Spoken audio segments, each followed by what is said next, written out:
Awesome, awesome. How's it going, everybody? It's Ballet at Bran. It's been a minute since I've done a stream. Today, the stream is not going to be about crypto or hex. It's actually going to be about meditation and some of the benefits that can come with it. We're going to be streaming with Glenn Carlson, and I'm actually not even going to do my intro today. We'll just do the intro as an outro. So once again, I've streamed with Glenn at least 4 times. I think this will be the 5th time.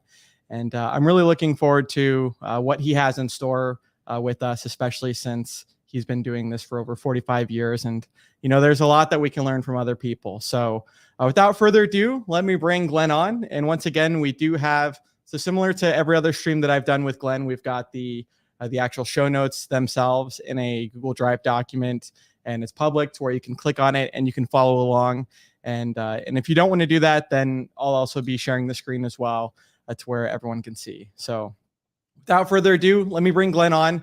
And then just one last housekeeping notice. So sometime this week, I will be doing a stream for the 5,555 subscribers. So thank you, everyone that got me to that. That'll definitely be more crypto and hex centric. And then later on in the week, I'll be doing a stream with Jake Sharp. So without further ado, Glenn, can you just give me a little thumbs up just to, okay, perfect. Glenn's ready. All right, let's bring on Glenn Carlson.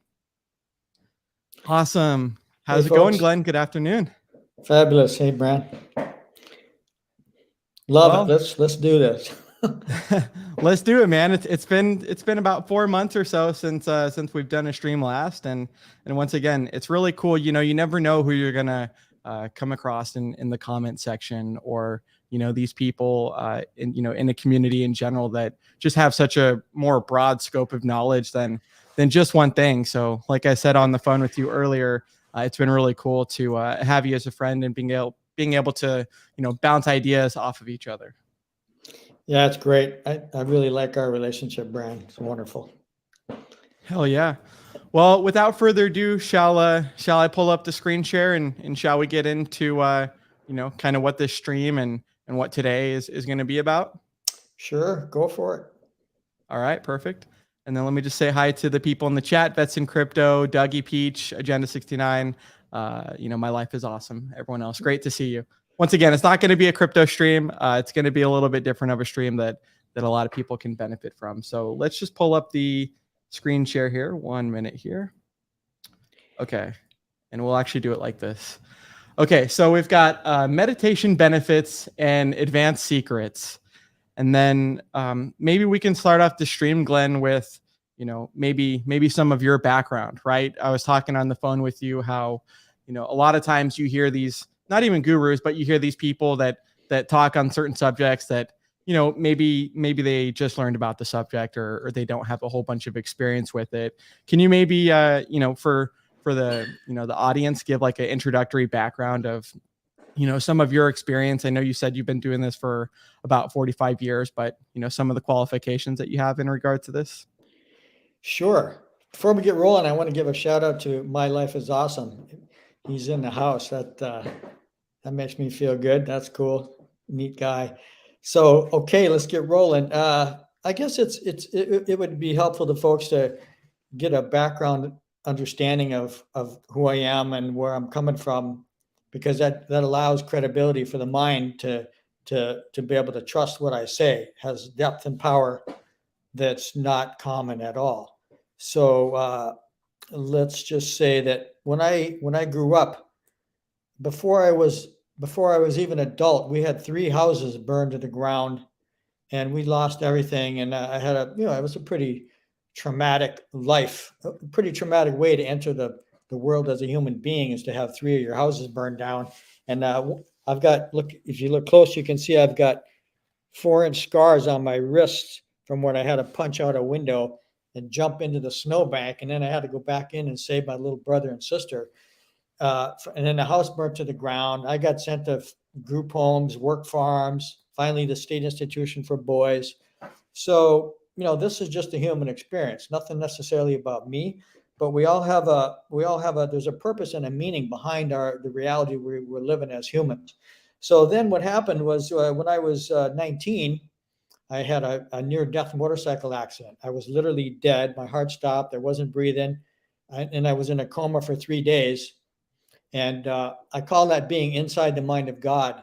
So that was in 1976. So, I laid in traction for months, but it's being inside the mind of God actually does something to a person. And I know two other people who have had near-death events, and they've been inside the bliss of God, the pure love of God. Just these are words that humans use. Okay, for me, it was a little different because I was in there for 3 days, not 3 minutes.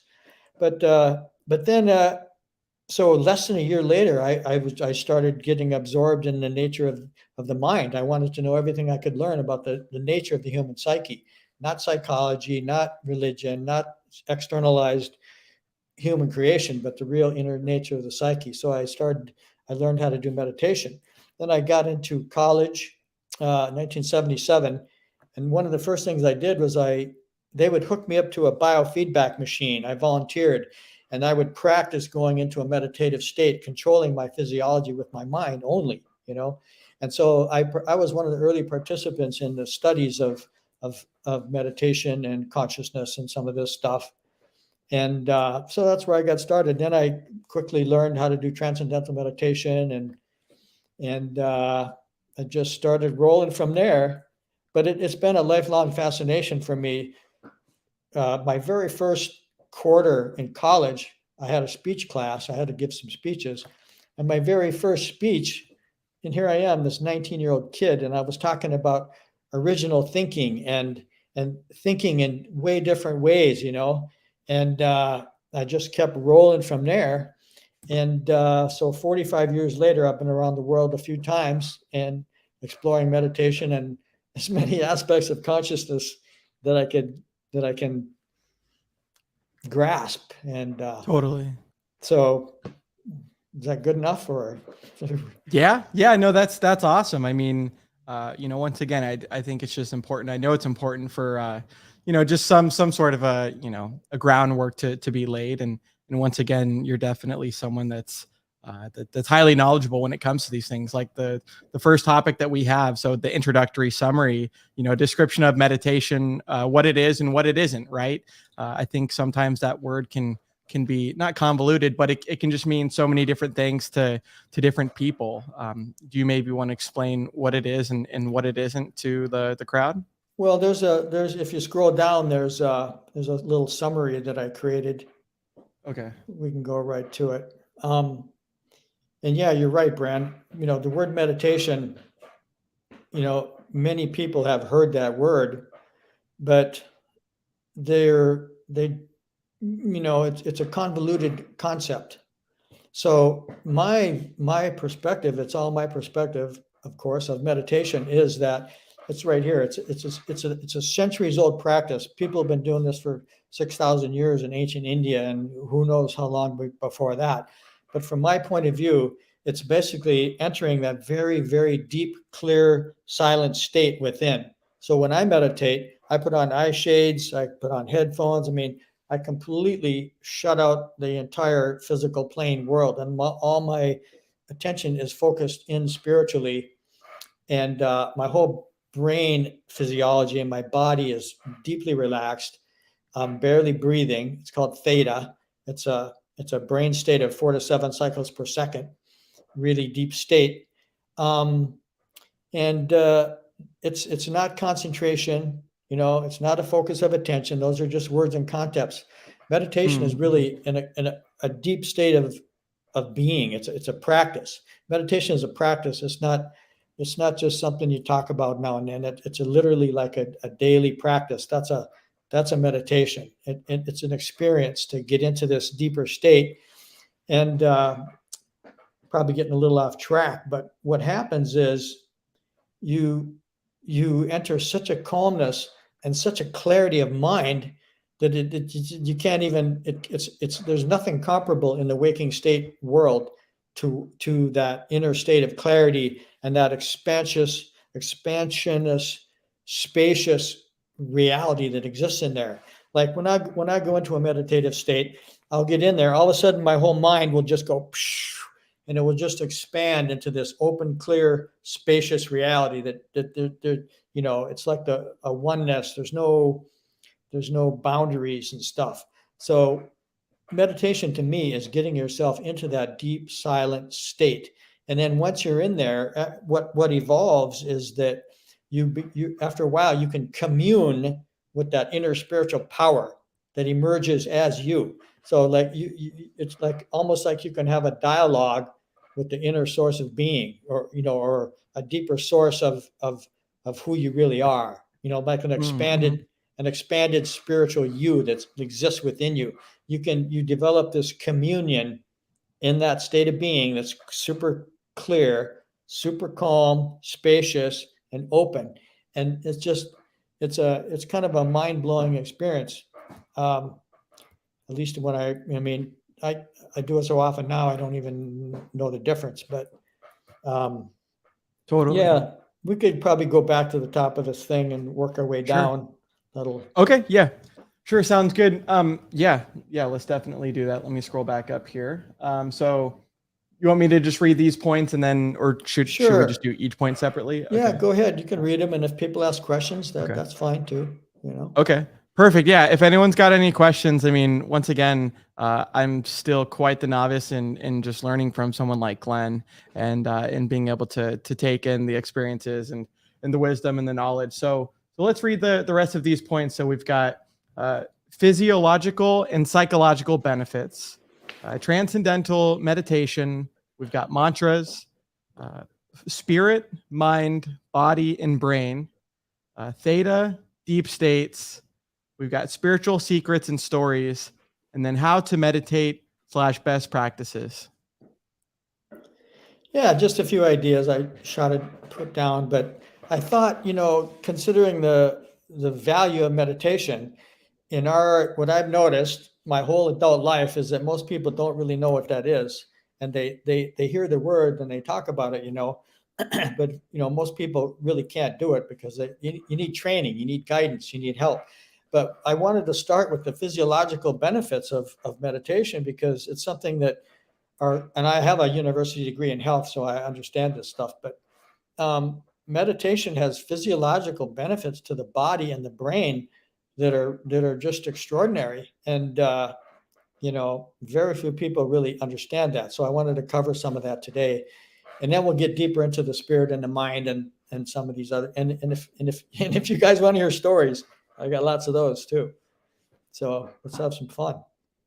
Awesome, man. Yeah, I'm looking forward to it. And once again, even Wales Only and Sandra had done a stream yesterday that was, similarly kind of just, whenever you focus on just one subject, you're kind of, I don't know. I think it's important to, be aware and knowledgeable of multiple subjects and not just one thing. So I'm excited to have you on. And I know our previous streams have been on, wealth consciousness and some of these concepts, but I said all that to say that some of the people in the chat are showing interest. We got Vets in Crypto. How's it going?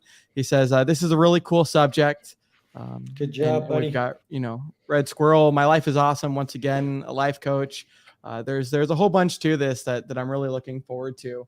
So I guess I'll read this first section we have here. So you may ask, what's in it for me? Why should I listen? I challenge you to observe the number and nature of thoughts that come through your mind today or any period of time during the day. Just take one day and watch the thoughts that come through your mind and observe how little control you have over your own thought processes. And then we'll read the rest. So if you do that, you will also observe that thoughts simply pass across the screen of your consciousness. They are not who you really are. They come and go, and you are still there, experiencing the next thought that comes into your mind. A great number of recurring thoughts are useless. Many of you have already observed and experienced hundreds of times. And then the last point we have here is, the problem is that you may have an extremely limited ability to control the thoughts that come into your mind, and you don't even realize it. Well, that's one thing I've learned, that there's a lot of stuff that we don't know. See, we don't know what we don't know. And in our culture and society, based on the last couple thousand years and the nature of science and religion and some of this other stuff, we're conditioned, and we don't know a lot of stuff that we don't know. And one of those is the nature of the mind. And modern psychology is pretty limited. But if you can, people that start getting into meditation, after a while, you'll be sitting there and you'll see that these thoughts, they just come and go randomly, and you don't have any control over it. When you get your mind focused and you're working and you're on a train of thought, that works. But it's pretty amazing when you have these realizations that you're just sitting there watching these thoughts going by, and you realize, oh my God, those are not me. These thoughts are not necessarily me. Half of them aren't even mine. They're thoughts that everybody else thinks, thoughts from the neighborhood. This stuff, the mind is an open. My point is that the mind is an open system. And what we are is the awareness behind the mind experiencing the thoughts. Okay. And, that might not sound as profound as it is, but it really is. Once you get in there and you have kind of mind expanding experiences of it in real life, that you just say, oh my God, these thoughts are not who I am. And that opens us up to transcending. We're like continually transcending ourselves as we grow and evolve spiritually. And that's a big thing, to realize that, our thoughts are not necessarily who we are. We're the consciousness behind the scenes. We're the pure awareness experiencing all this stuff. And, I just put this up there to begin with because it's a good place to get the ball rolling when you're talking about meditation. Totally. Well, yeah, I mean, to your point, it's a great observation, because, I mean, especially, in this day and age with cell phones and just so much that's distracting us, would you agree that this practice that you've been doing for over 45 years on pretty much a daily basis, would you say that kind of helps you have more clarity with your thoughts? Because like you mentioned, not necessarily everything that comes in is something that you should be focusing on. So do you kind of notice, like on a daily basis or from this actual practice itself, that you're able to have a little bit more discernment?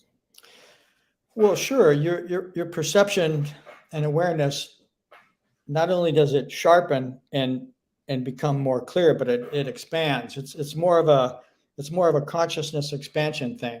And regular meditation over years, in my experience, it kind of ends up where you become more and more and more of who you really are on deeper levels, and you're not distracted by stuff that's going on out there in the world. I can't even imagine what it's like to be every now and then I'll stop doing meditation for like a few weeks or a month or something, and I can just feel like junk coming seeping back into my mind, and I just think, oh my God, this is what normal people have to live with. But basically what it does is it evolves a state of being in your subconscious mind. Because when I'm in a deeply meditative state for like an hour and my mind is crystal clear, and we're going to talk about the brain structure here a little bit more, but how it creates a coherence in your brain, and then your inner spiritual being operates more clearly in your brain. Plus, when you're in meditation for, even if it's only 20 minutes a day or an hour, you're in a really calm state of being, and you just have this spacious spiritual awareness, which causes greater and greater understanding to come to you, that stuff that the conscious mind, looking out of itself through its eyes, can't perceive. It can't create that stuff. It has to come from within. So so when you're meditating every day, it causes your subconscious mind picks up everything you experience. So by being in a deeply clear, calm, meditative state and communing with the inner spiritual source of power of all being, you're creating a new pattern in your subconscious, and then that pattern of calmness and clarity emerges into your daily consciousness as you go through your day. Your mind naturally is much more clear and centered and calm, and all the stuff that other people are doing, it becomes sort of irrelevant, because you can feel, you can sense the spiritual essence of who you are, and it just resonates more of who you are. And it's kind of hard to explain this stuff, but it's wonderful. It's fantastic. Yeah. Well, it's exciting because like you mentioned, you've got a lot of experience and also, as far as health goes, right? Like a health degree type of deal. And so it's similar to what you mentioned, where I think you said is as little as like, what's the minimum, right? You said maybe like 15, 20 minutes a day, something like that. But that's something that can, just like other things, right, have compounding effects, like you mentioned, on the rest of your day, or kind of as you go throughout life, it seems. Yeah, like if whatever you do on a consistent basis creates a pattern in the subconscious mind, and that's going to end up manifesting externally as who you are in your life. And it's going to pull to you certain events that are aligned with those patterns of subconscious activity that manifests itself. So just that in itself is extremely valuable. But there's one thing I probably should clear up that, people say, oh, meditation. You go, yeah, I did meditation for 5 minutes, and I can tell you the reality is Mm. it takes about 15 minutes just to get into the deeper states that I'm talking about. So 20 minutes is like a really good basis. That's about, for somebody says I did meditation for 5 minutes, I'm thinking there's no way. You can't even get your brain structure relaxed in 5 minutes, and your body physiology, it takes a little time. And I can give you an example of this. When I came back from India, I'll tell you more stories later, but I came back from India, and I went to visit two of my friends. One is a PhD guy from India, and he's married to his wife. She's a PhD from Germany. And so the man, he's from India. And he's a Jain, if that means anything, but he's a really brilliant guy, let's say, right? And he's from India. So I said, yeah, we're talking about meditation. And this is what he said. He said, Glenn, which of course I did, it takes 20 minutes of meditation before you get to the place where you can meditate. Okay. And I just agreed 100% exactly right off the bat. And now most people don't really want to hear that, because most people aren't going to do it that way. But in my experience, there's some really amazing deep clarity and power once you're actually in meditation for 20 minutes and then beyond that. So I've been in meditative states for up to 4 hours many times. And it's almost it is hard. It's incomprehensible. You can't imagine the value of the stuff that comes out from within you after you've been in there for like a couple of hours. So that's a deeper essence of meditation. So yeah, you can do TM, transcendental meditation, for 20 minutes, or you can do light, relaxation and for 20 minutes. That's excellent. But then if you want to, you can, the deeper essence of meditation, let's say, comes further down the line when you've actually been in a deep meditative state for an hour or two. That's when the true wisdom really tends to flow through. And you can bet most people don't understand that because they've never experienced it. But those of us who have, which are millions of people, that's how it works. And I've also met advanced people in India that said, okay, Glenn, you got to get up you should really get up at 3 a.m. to do your deep meditation, because everybody else in the neighborhood is sleeping. And again, the mind is an open system, Brand and people. So, if you're trying to meditate at 1 o'clock in the afternoon, well, good luck, because everybody in the town and the city and the neighborhood is out there frenetically making it all happen. And that's going to impact your mind too, because it's an open system. So if you get up at 3 or 4 in the morning, there's an unbelievable clarity that tends to occur between 3 and 5:30 a.m. And if you're in there I didn't intend to go down this road. This is all advanced stuff, but that's real meditation.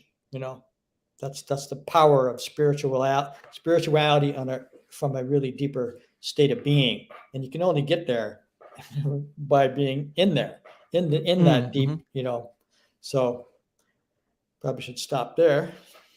Okay. No, yeah, I appreciate it. And I know we have later on in the actual slides, you mentioned 15 to 20 minutes, what people can actually do. Because same thing to your point, where you might think that you're actually doing something, and in reality, like you mentioned, you might not even be hitting the target or anywhere near that target. So it's good to know at least that hey, later on we'll kind of go over some of the maybe some of the strategies or recommendations. You already kind of mentioned early in the morning or things like that, but then also what people can do to actually start seeing some of those benefits.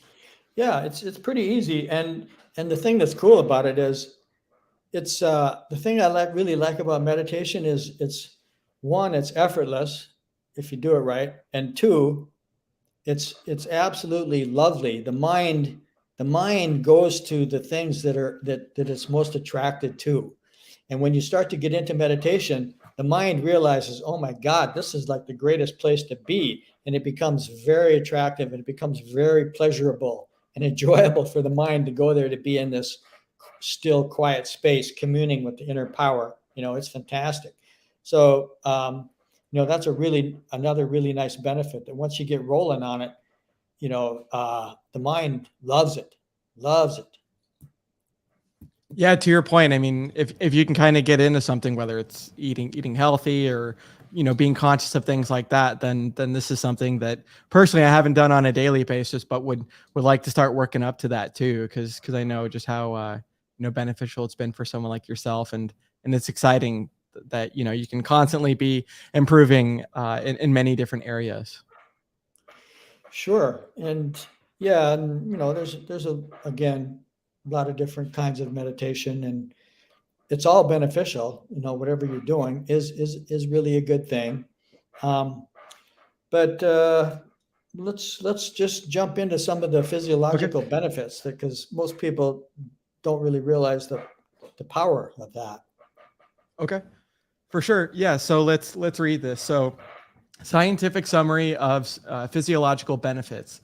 During the practice of deep meditation, the body gains a unique state of deep rest that dissolves accumulated stress and fatigue. At the same time, brain functioning becomes more orderly and coherent. As a result, the body becomes healthier and more integrated, leading to greater success in daily activity. Yeah, they've done thousands of studies on meditation, and there's going to be more later in the stream about that. But one of the coolest things I think about meditation, besides the physiological benefits, is the effect of coherent brain thinking. When I'm in a really deep meditative state, there is this unparalleled clarity and focus. I can keep my train of thought focused and keep it on the same train of thought. Whereas in the waking state throughout the day, you will, if you notice, you'll have thoughts and thousands of thoughts all the time just coming through your head, and you can't control them or stop them, or they're hard to even regulate. But in a deep meditative state, that's one of the coolest things, is this coherent thinking process. And what happens is, so when we're in our daily state, let me draw a little picture here. This will make it a little bit more easy to comprehend. When we're in our daily state, our thinking is like this. The brain is operating at 14 to 21 cycles per second. Thinking. There's no space for awareness between those thoughts, basically. That's the normal waking state. Now below that is alpha. Alpha, it's a brain speed. Okay, your brain and your physiology is a little bit relaxed, and here's a thought. This is like when you're relaxed and you're creative, and you have a little more space between the thoughts. Okay, and the awareness comes up from within between the thoughts. It's not the thinking that matters. It's the awareness of who you are on deeper levels that emerges into your mind. Okay, now where I go in and transcendental meditation, which is fabulous. It takes you into deep alpha here. Okay, below that is theta, and this is where I go in a relaxed state. Okay, it's normal and natural. We go through theta every night when we go to bed, and every morning when we wake up. Our brain speed and our physiology goes through theta. So here's a thought, and here's a thought, and as you can see, there's a big space between the thoughts. And that's where pure awareness emerges up from the power of the source within you, from this inner consciousness of pure awareness that you really are, emerges into your mind, into your brain, and it literally expands your awareness of your purpose in life and your perceptual abilities and your mental acuity and your state of being kind of has an expansive quality that develops. Okay. But the point I really wanted to make is that when you're in a deeply meditative state of theta, your mind is so clear and you can keep it focused for like an hour straight on a singular sort of concept that you want to experience in your life. And while you're doing that, that inner source of being that you are communing with, it's granting you awareness and perception and ideas and creativity and that kind of thing. It's coming into your awareness as your experience. But again, that's one of the big values of meditation on the brain is the value of it's actually, this is some big words, but it's actually called it's called a Bose-Einstein condensate. Your brain and your neurons, they get so aligned, you're like a crystal. Okay. Mm-hmm. And that's why you don't get this in 10 minutes of meditation. You only get it in like 45 minutes of meditation or time. Okay. So, but there's a power there that is unparalleled and you can only experience it. You can't like read a book and, oh yeah, I got it. It's like I said, meditation is an experience. It's not a concept, something you have to do. And I just happen to have a little thing here that I came across. I wanted to show this to people because the power of how it will enhance your brain is pretty darn awesome. And here's a picture of I want to put this up. Perfect. This you can see on this side over here. That's you see that activity in the brain there. That's just regular thinking in the cerebral cortex. Over here is what happens in a meditative state.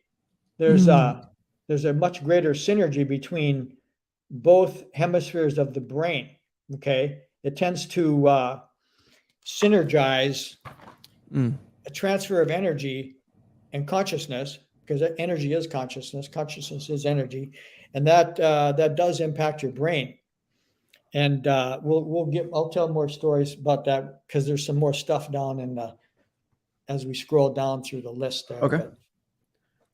Perfect. Yeah, let's scroll down to the rest here. So 3 initial benefits to start with. Quieting the mind, slowing down the speed of thoughts, allows you to experience a stillness, a very calm, clear state of mind and state of being. And then I'll read the other 2 real quick here. Okay, so this causes you to automatically receive deeper personal awareness and wisdom from within yourself. And then we have the experience of an illuminated, calm, and clear mind develops an energy pattern in your subconscious mind, causing you to be more clear and calm in your daily waking state of thinking and activity. Yeah. Is there another point below that? I'm not sure. There might have been one. That was it. Those 3 points. So yeah, again, for me, it's about receiving awareness and wisdom from your own inner self, which because we have a purpose and a destiny in this life, and you can't figure it out by looking outside yourself. It can only come from within. So it just makes sense to me that a calm, clear mind is a good thing. And again, for me, it's easier not to get distracted by the gibberish of the world. I mean, that's so much, but it really does help. It does help to uncover deeper aspects of your purpose. And one of the greater benefits that I've come across in my life from doing lots of this kind of stuff is that it helps us to uncover the real base, the real cause, the real base of like there's all these events and circumstances and experiences of our life. And I've noticed over many years that most people, most of the time, ascribe the source of those events to something that's not correct. Okay. Mm. They blame it on this, or they think it's coming from that, or, whatever. And so having this calm, clear state of mind and connecting with the inner power on a regular basis, so it develops in your brain structure through the Bose-Einstein condensate. It's complicated, but it Mhm. helps you. It really helps humans to be able to more accurately perceive the deeper cause of the events of their lives. And that in itself is just like a brilliant thing. I mean, Yeah. it's really a wonderful thing.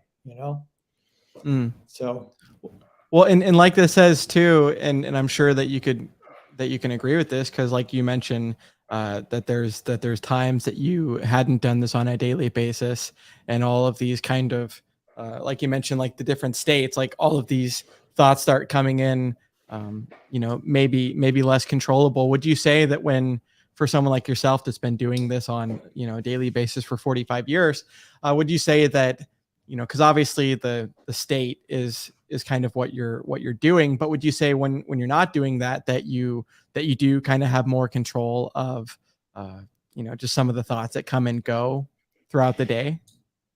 it's definitely helpful. It's definitely helpful. There's still challenges that are pretty much nonstop, but Hmm. again, it does align a person. It orients a person more toward their real identity, their Hmm. deeper self, their purpose in this life, their a higher destiny of for them. That all that kind of stuff tends to come more into your mind rather than stuff that's just, I gotta work all my life so I can buy a house or something. That's just, Hmm. it enhances a more spiritual perceptual basis through which you have a lens to perceive reality in a much more clear way, from a Okay. deeper, more correct perspective of what the cause of life really is, things like that. Okay. If that makes any sense. Yeah. Yeah, it definitely does. Okay, so we can get into why is this important. We are constantly planting energy patterns in the quantum field, which sets up and manifests the events, circumstances, and conditions of our lives. Meditation causes clarity from within. It causes coherence from within, which then manifests those patterns of energy in your subconscious mind that manifests as your experience. Yeah. Well, I'm talking about the quantum field here. So what I mean to say is are the thoughts, and I call them the eight human qualities. I invented this thing called the eight human Mm, qualities: thoughts, feelings, beliefs, desires, values, attitudes, intentions, and expectations. These are eight human qualities through which we manifest our experience. Okay. And mhm, so these human qualities and thinking that we got going on creates a pattern in our subconscious mind, and that pattern in our subconscious mind is it resonates into the quantum field automatically. Okay, and the quantum field it's the field of intelligence. The okay. entire universe is a field of intelligence, and the quantum field is that inner basis out of which events manifest. So Mm, mhm. when you plant clarity and coherent thinking, and your awareness is expanded, and you know that helps manifest a more uh, favorable experience in that just manifests in the quantum field. More stuff that's joyful and beneficial to the purpose for you being here tends to happen because uh, again, everything we plant in the quantum field sets up the manifestation of the events and circumstances in our life, and it all happens unconsciously. You know, a lot of times we think, oh yeah, I want to get a job, I want to buy a house, I want to do this, I want to do that. We're the universe is it's called in quantum physics terms, it's called a participatory universe. So we participate with the power of the source, with our thinking, feeling, and beliefs, and energy patterns, and they emerge out of our subconscious mind, to impact the quantum field, and end up as events for who we are. So the deep meditation stuff helps align with a greater clarity of who we really are. It kind of might help us avoid some of the downfalls of letting the ego get out of hand and do all this other stuff that isn't your purpose, So totally. Let's and I just want to address the chat here. Crypto Journeyman says, good content, guys. Open your mind to prosperity. And once again, my life is awesome, says Glenn Carlson is such a cool dude. Thank you for having him on your show, Brand. So yeah, my life is awesome. He's a cool dude too. Yeah. Yeah, I love it. It's awesome for someone like just in my experience that be able to learn from people that are along a similar path that you want to go down, or be able to skip some of that learning curve from. So once again, your time and experiences is much appreciated here. No problem. So yeah, let's scroll down a little bit. I did want to get into we can go through these kind of quick, but okay, there's sure. If you scroll down, the benefits of brain optimization and enhanced creativity and all this stuff. I've experienced these in my own life, so I tend to believe it's true. Not that I'm some totally great person or anything, but sure.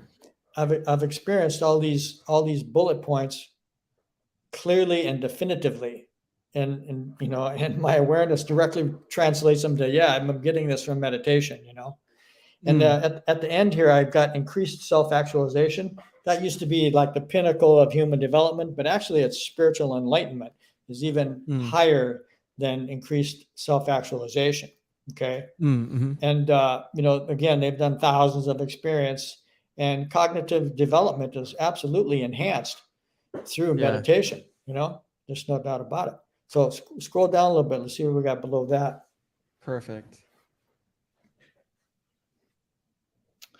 So the psychological benefits. Physiological.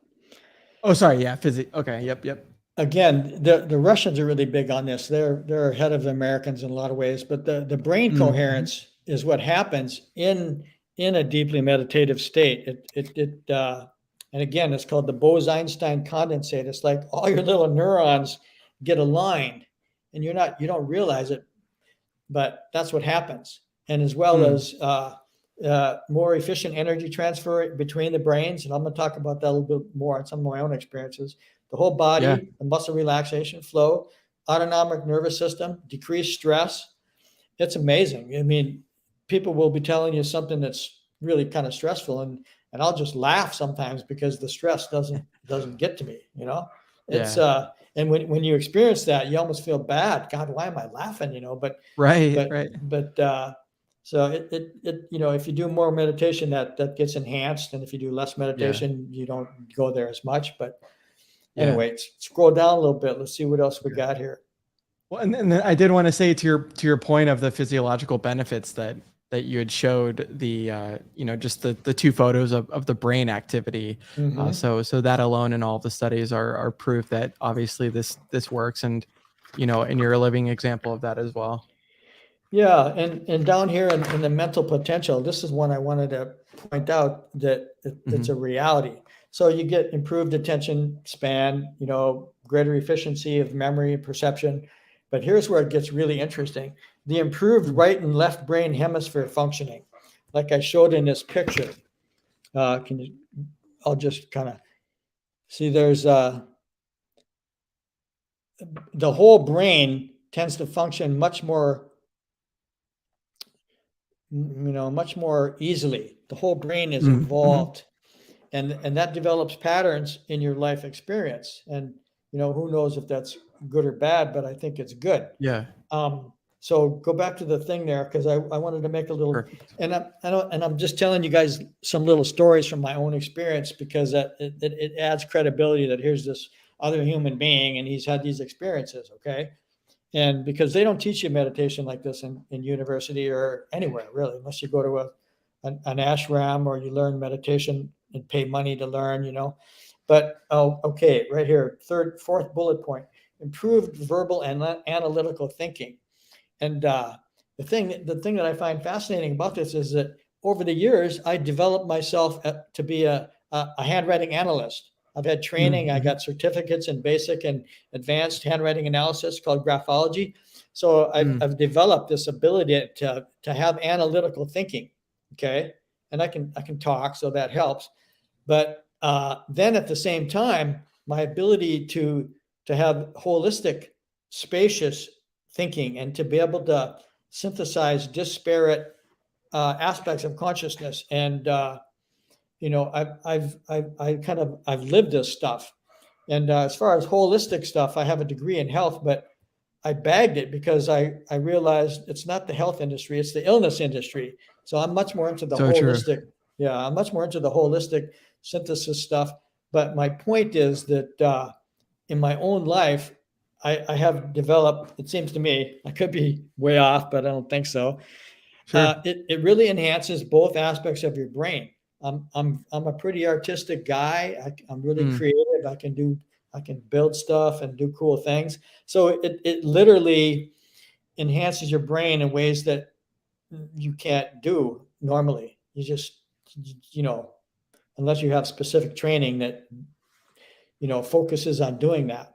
But if Totally. it seems to me, if you're a human being, it's a good thing to have this analytical thinking as well as a spacious, intuitive, creative thinking, and both of them can work together really well. And that's one of the mental potentials of advanced cognitive development through meditation. And Yeah. personally, I think it's great. Yeah, I mean that's awesome. I mean, just like we were mentioning earlier, whether it's exercising or starting off with some of the practices that we can kind of talk about for beginners later, like to be able to do something and then have it impact the rest of your day in a positive way, or like you mentioned, just to have some natural clarity and things like that. Who wouldn't want that, right? Yeah, it's a little weird. I mean, I rarely don't meditate in the day, but in the morning, Yeah. but every now and then I miss one, and it's like you just feel like just slightly off center, like something's wrong. You Mm. don't have that spiritual essence resonating in your mind as quite as much. It's hard to explain, but it's you can it's there. Yeah. That's awesome. Yeah, I mean, this is clearly a super studied topic, and kind of like you mentioned with the results. I mean, the results are there, and so it's just different for each person's journey. Yeah, well, the reason I'm doing all this stuff is because if you look out at the world, see, most people are conditioned to think the world is outside of them. It's not the case. We manifest Mm. our world from within our states of being, and then it happens outside the world. And then again, if you look at the world right now, we got wars going on, and the Yeah. politicians are manipulating us and all this stuff. And meditation brings you back to that spiritual place within yourself that calms all that down, and you can still be aware of it. And I mean, it's fascinating stuff because we're humans, and this is our experience right now, and you might as well be aware of it because that's what's going on. But meditation again takes me to a place where that's just stuff going on in the world. My real inner essence is this spiritual beingness that's going on within me. That's my center. That's what's really going on. So it makes life a lot more easier to put up with, especially in this day and Mm. age. So I just figure, hey, if more people do it, it'd be a better world. Yeah. Yeah, that's amazing, right? I mean, I'm definitely on the same page for that as well. Especially like you mentioned, not just the benefits that you're experiencing, but then also once you're not doing it and you're kind of just going through your day to day life, getting through some of those hurdles that you mentioned, kind of laughing at some of these things, or kind of just a different perspective. Yeah, it's crazy, but as we come into this world and we're born in this little body and we're looking around and here we are, and we're conditioned into mediocrity. We're trained and Mm-hmm. conditioned by culture and society and our parents and religion and science and Yeah. lame psychology and all this stuff, and we have to work through that as we're developing our spiritual development in this little world, working toward our higher purpose. And we got a mission. Each of us has a we've got a destiny that we're in the process of experiencing and fulfilling. And Mm-hmm. meditation on a consistent basis, like I said, it's a practice. and it helps us become much more aware of the deeper reasons and meaning for things. Again, as I mentioned, and it just enhances awareness like nothing else can, and that has to be a good thing in this day and age when you look outside at the world and you see all this stuff going on. But at the same time, you can center yourself in the spiritual reality and know that that's just guys, our this world we live in, it's like it's a spiritual essence of being that emerges and becomes this psychological construct. The whole exterior world is like it's a spiritual psychological construct. Okay. And again, when you start looking at how the world exists from a deeper spiritual place, it changes the whole paradigm of your life experience. You're not subjugated to exterior perception and ridiculous things that other people believe that they tell you is true. Right. This inner spiritual power just says, no, that's not true. Yeah. There's a lot of deeper stuff going on here.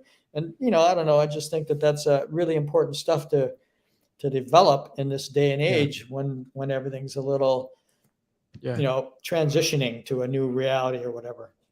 Yeah, well, you're right. And like you mentioned, a lot of the craziness that's going on out in the world, we can't control, but you can control, like you mentioned, how you react or what you focus on and kind of some of the things that actually do matter versus some of the things that don't matter as much that you can't control. Yeah. You just let go of what you can't control.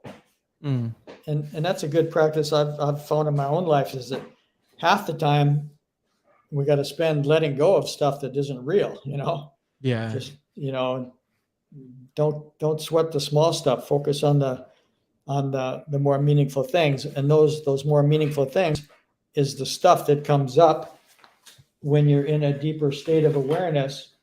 Like I said here, when your mind is really calm, like right here, here's a thought, and there's this, in a deeply meditative state, this is a big space, and pure awareness emerges up into your mind through that space. Okay. And it gets a little more complicated, but if you think about it, the spiritual essence of being emerges into the mind, and then the mind kind of, it's all a oneness thing, but then you have the collective unconscious, and you got your personal conscious, subconscious mind. Okay. And then those impact your mind. So you got the spirit, the mind, the collective unconscious, and your personal unconscious. And those happen, and those come together in your mind. And then they go through your brain structure. And then you've got all these other conditioned mediocrity things you got to deal with, being human.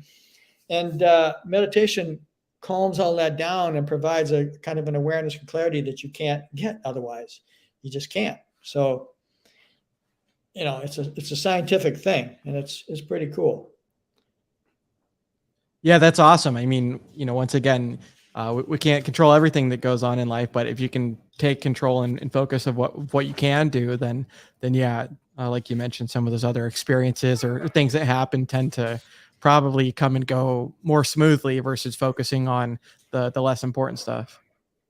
Yeah. And I don't know if now's the time, but I've had, I don't know, here's something too, Brian. We didn't share this with the audience. Here's a book I wrote. Let's see. There we go. The Miraculous Solution, a guide to personal and planetary transformation. So in my case, this is 300 pages, original content. And in my own experience, I've had countless sort of mind expanding mystical experiences where I enter into the oneness. Like, let me give you an example. I don't know, 1980, in my late 70s, maybe. I went and sat next to a tree out in the woods, and I was my intent was to blend my aura with the tree, right? So I'm thinking auras, the humans have an aura, and there's all this etheric stuff, and this gets really deep. But anyway, I was going to sit by this tree and blend my aura. I'm sitting there, and I went into a meditative state because I've been developing skill at doing that. And then what happened was, boom, my whole body shifted back, and the core of my body was inside the tree, inside the trunk of the tree, and my arms and legs were sticking out. I'm going, in my mind, I'm going, wow, holy shit, what is this? And then the next thing I knew, I became one with the tree. The tree's flesh became, I could feel the coolness of it and how that slow moving energy. And then I became one with the tree's consciousness, and I could recognize that the tree knew that there were cars driving by. It had trees are sentient consciousness. Everything is consciousness. Everything is energy. Okay, everything's consciousness. The whole universe is a field of intelligence and consciousness. So then, when I went back to I was working as a security guard, so I went back to spend the night, and I would sleep on the couch inside the building. It was some kind of a mechanical plant, and as I laid down to sleep, I couldn't sleep all night. My body was just writhing around, just with this pulsing, coursing energy through me, this vitality of, it was like electricity almost. And I knew 100% it was the energy of the tree that I had merged with. Okay. Yeah. And again, I had a near-death event. I've been inside the mind of God. I've done all this stuff. So over the years, that's what this book is kind of about. There's like stories from me traveling around the world, having all these mystical, deep experiences of oneness. And when you really get into meditation, that's where it comes down to. You come to understand that, the world is not external to you. The life events outside they're not even outside. Everything is it's an inner spiritual experience that emerges into the world. And you're one with everything. And then you can literally have experiences of oneness with trees, with the earth, with the universe, with other people, it just starts to happen to you. Yeah. And it's so life enhancing to realize you're one with the universe on a way you can't even imagine. And it's all true. And again, I've talked to other people who have been dead. One lady friend, she was just 12 years old. She got sucked under the water and in a river, and then she just experienced this pure love of God and just mind blowing stuff, and she knew everything. She said she had the experience of knowing everything. So she was inside the mind of God. It was only like about 2 minutes. And then somebody happened to have their leg sticking on the edge of the river, and she happened to hit their leg, and they pulled her out at just the last second. And that person just happened to be a nurse who just happened to know about mouth-to-mouth resuscitation and saved her life. And then she felt her life come back into her. Okay. And I have another friend, he got sucked into a river. He was under the river for about 2 minutes, and he just entered this, and he figured he's going to die. Of course, the mind is not who you are. Okay. You're the awareness behind here, watching the mind go by. So he entered a state of being of pure bliss with what you would think would be God, I guess you'd call it, just this pure bliss. And he was in there, and then somehow somebody got him and pulled him out of the water. And he goes, oh, his first response was, oh God, throw me back in the river. He wanted to get back he didn't want to be here in human reality. Throw me back in the river to be with this bliss. Okay. This is the kind of stuff that's in there. And with consistent meditation, you can begin to experience this stuff. You can have experiences of oneness, expanded spiritual perception, your awareness, just, the events of your life are not separate from you. Nothing bad is happening. There's no bad stuff going on. There's all kind of really deeper sort of awareness that comes into your life over the years. Kind of got rambling there, but that's what I do. Yeah, no, it's an important perspective, and I know we didn't really plan on this, but yeah, I've got your book as well, and I did post the Amazon link if people want to check it out or purchase it, the paperback. I'll put it in the description itself, whether it's hardcover or paperback, but that's really cool as well. Like you mentioned, when you've gone through some of these experiences, it's something so unique that not many people have experienced. So that's really cool to be able to relate to. Yeah, I just, not that it means anything, you guys, but I'm one of my purposes in life, like I'm talking about meditation, and you get awareness and energy from within you that kind of aligns with more of your destiny and stuff. And so I'm getting this impulse now that I'm ready to write my next book, the real book of my destiny here. It's called Inside the Mind of God, the Living System of God's Practical Genius. And in that book, I'm going to probably, go a lot more into oneness and duality, the expanding universe, the brain patterns, all the different stuff with the collective consciousness and the ego and the inner source of all being. And then I'm going to have some real serious guidance about like best practices of how to operate here to, maybe enhance parts of your life. And that could be a good thing. So anyway, that's what I'm getting out of meditation. I've been led to a higher destiny to write this book about the living system of God's practical genius. So whatever that's worth, I'm not downtown working at McDonald's or Home Depot. Right. I got a little higher value has evolved through me. And I'm not bragging about it. I don't even care, but it's just it's an example of years of meditation have caused me to write a book about consciousness, numerous experiences of oneness, handwriting analyst, blah, blah, blah. And, I think I'm a pretty good person overall, I think meditation is good for all that kind of stuff. No, I appreciate it. There was like, as you were mentioning some of these experiences, and Crypto Journeyman, good to see you. He says, joining with the tree is special. Maples and the oaks. He says, I work around the redwoods, very powerful energy. He was one of the guys I got to meet in Vegas. And then Vets in Crypto says, learning a lot here. And then believe in yourself. I always like this guy says, thank you for that link. So once again, I know we didn't really plan on getting into that part specifically, but to your point, I mean, hey, in Wales Only talks about like the fake gurus and things like this. I mean, someone like yourself has had the thing that I've learned in life is if you really want to learn something, go to an expert in that field or someone that's been through those experiences that you want to go through, not just someone talking about it. So you've definitely had those experiences that most want to be able to have those similar things as well, or be able to understand what you're talking about. Yeah, it's interesting that all of us humans, we're all different, and we're all human, so it's all good. But I've met real genuine people from India that are literally consciousness masters.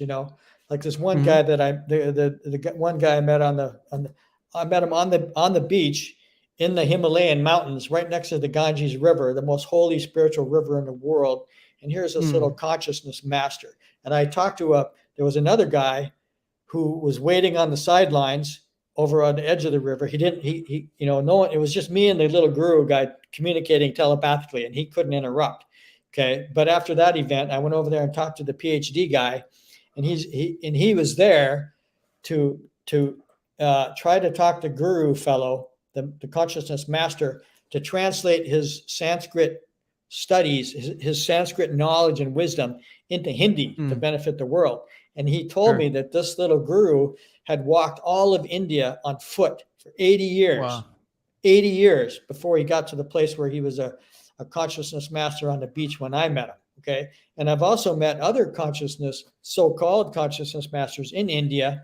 And this one guy, I went into this, it was like an ashram place, where all these spiritual people are hanging out. And I go in there, and here's this really giant fat guy sitting up on a platform, looking down at everybody, kind of like pompous, if that would be a word to apply. Sure. I don't want to be judgmental, but it's a description of my experience. The guy was pompous, and he's like, I'm this spiritual master, and man, I was out of there, because you don't need some fat pompous guy claiming he's the essence of power and wisdom is in all of us, but we got to get in there, because the thinking mind is going like this. You got to get into the place where the spiritual essence emerges from within you as pure awareness, as pure wisdom, as pure knowledge.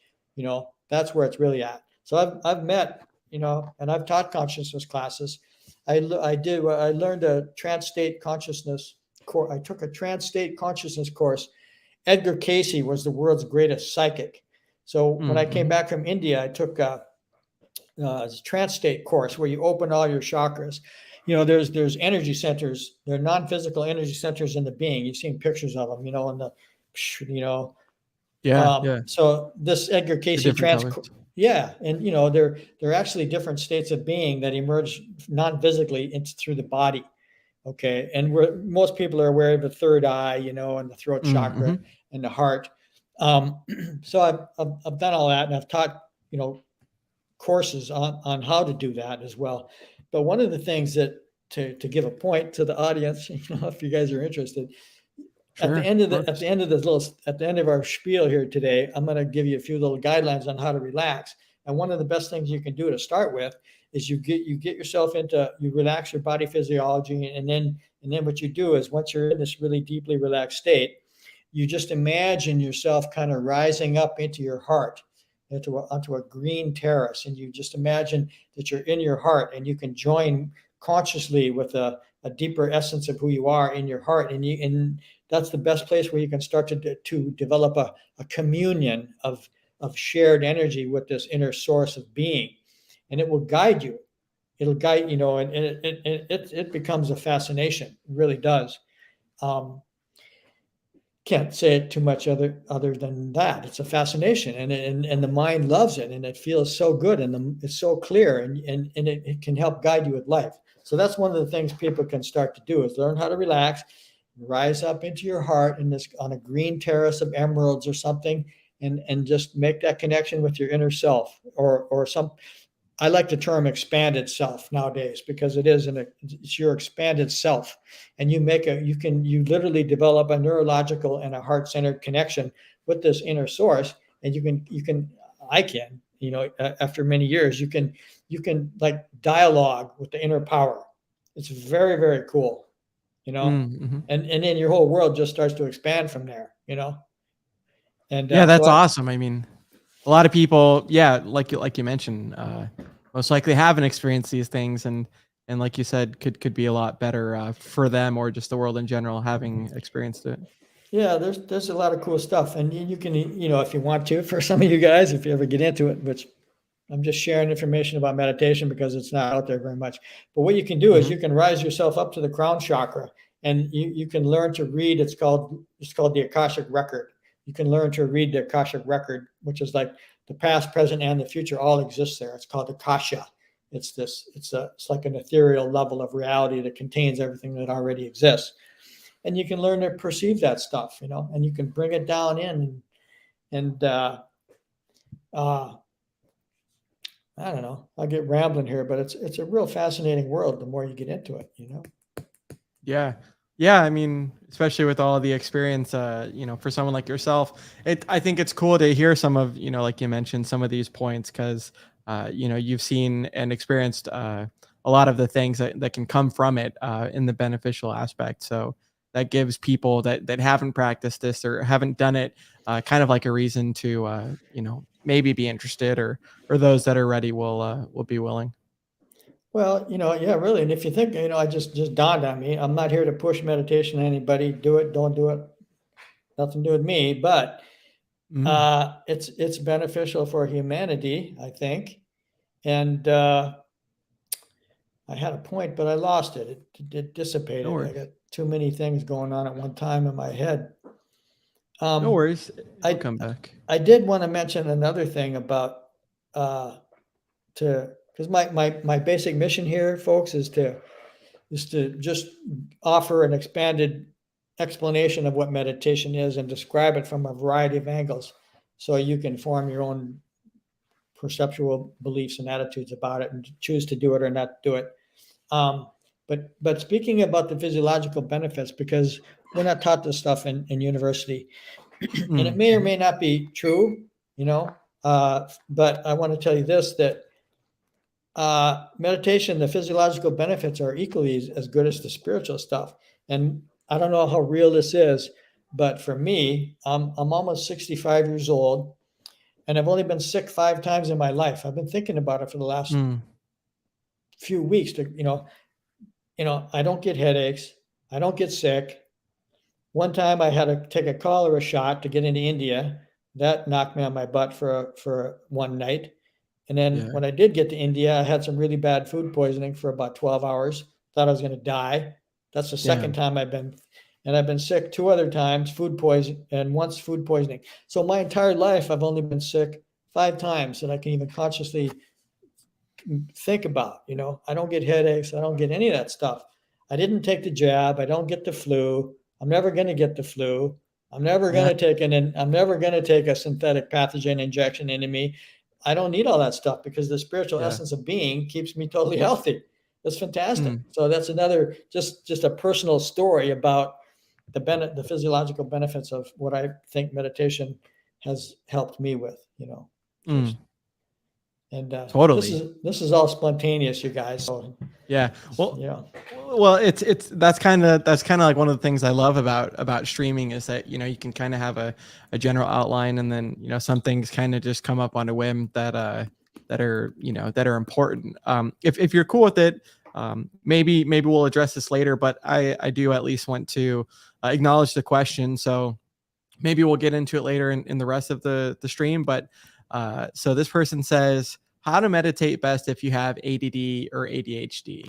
Excellent question. Who was this person here? I want to address them personally. I think it's Crypto Learner, but it's CL. CL. Well, the thing is, so your brain is going like this, thinking.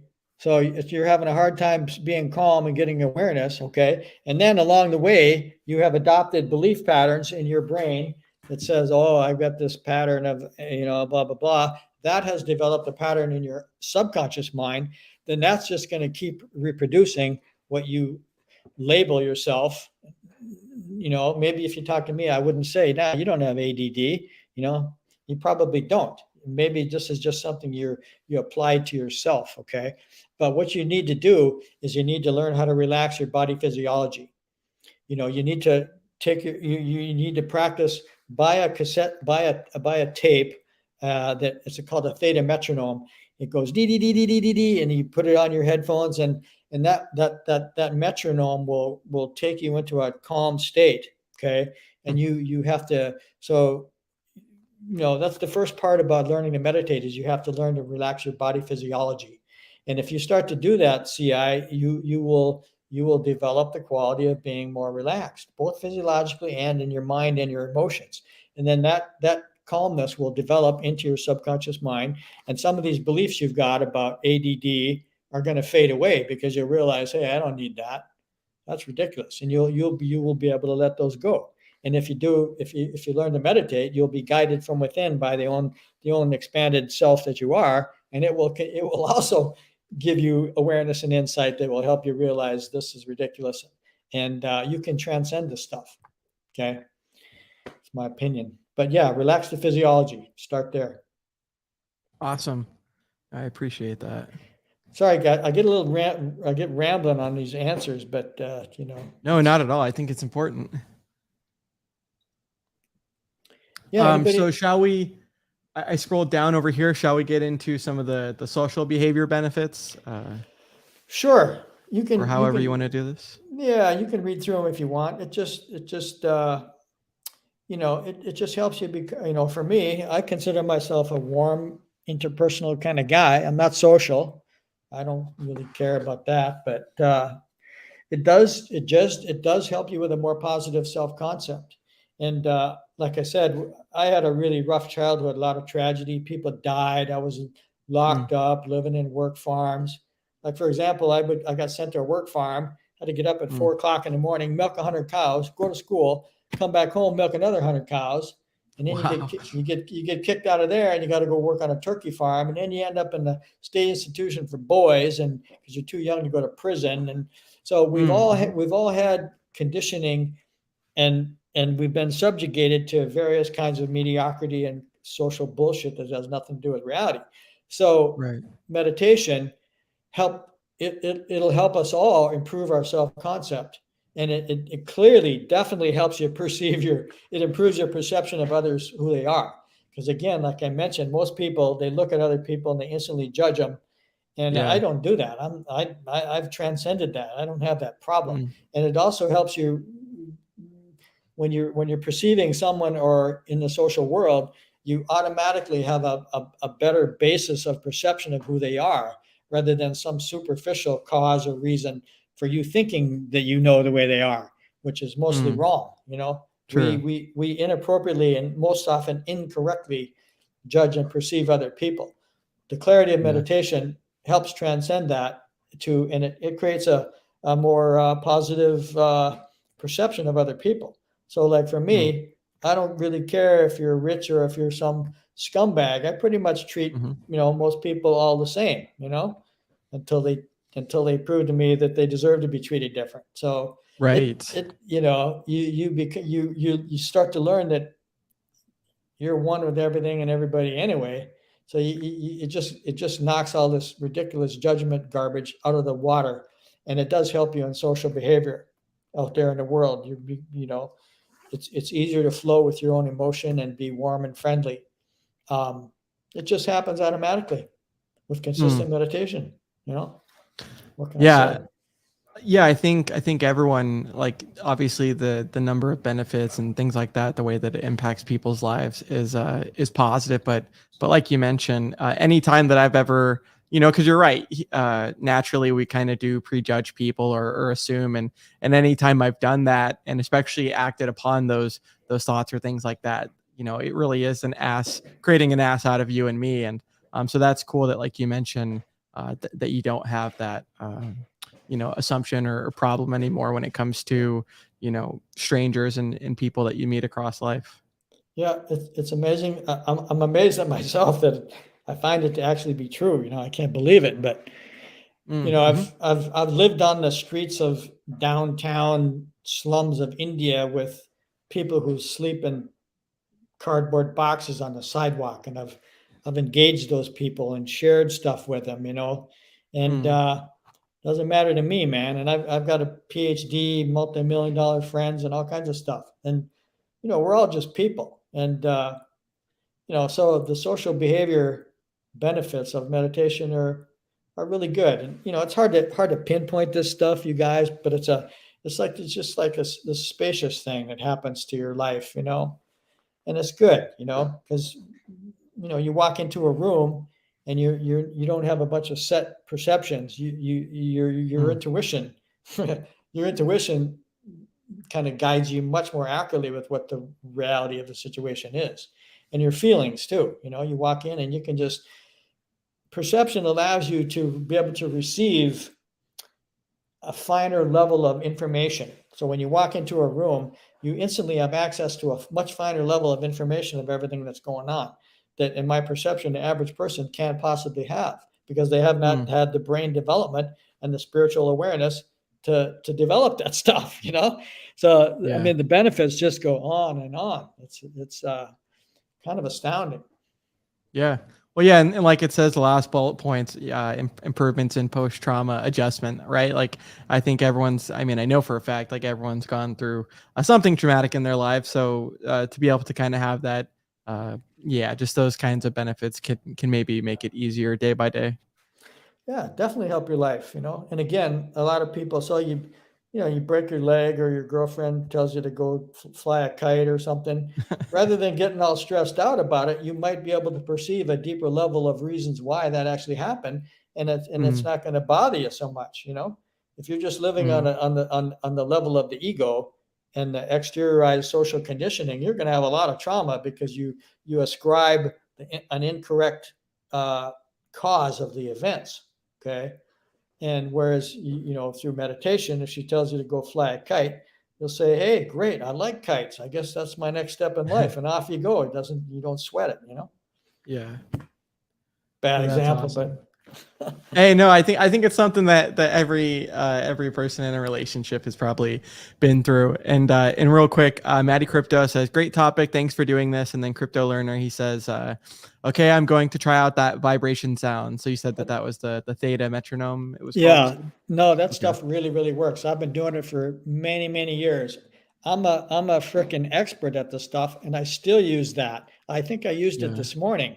I use Okay. it not every day, but it keeps you in this space where it's called the Bose-Einstein condensate, where all your little neurons get lined up and the whole space is really crystal clear.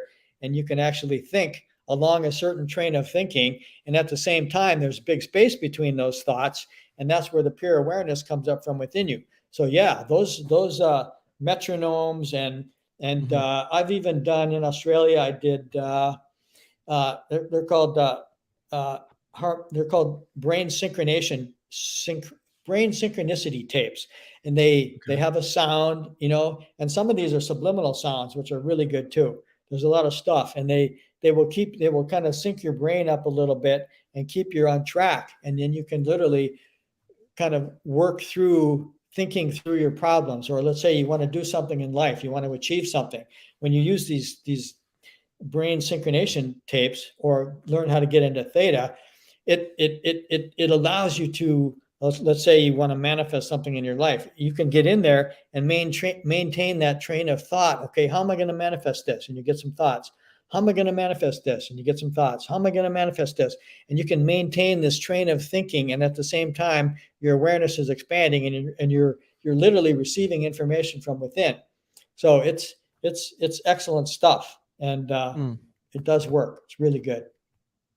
Yeah, no, I appreciate that, because that was the first time that I've heard of that word, and same thing. I mean, if we can use tools that naturally kind of get us into that state, or help us with the goal at mind, then obviously that's beneficial for anyone, including someone like yourself that you said have used that recently. So appreciate that feedback.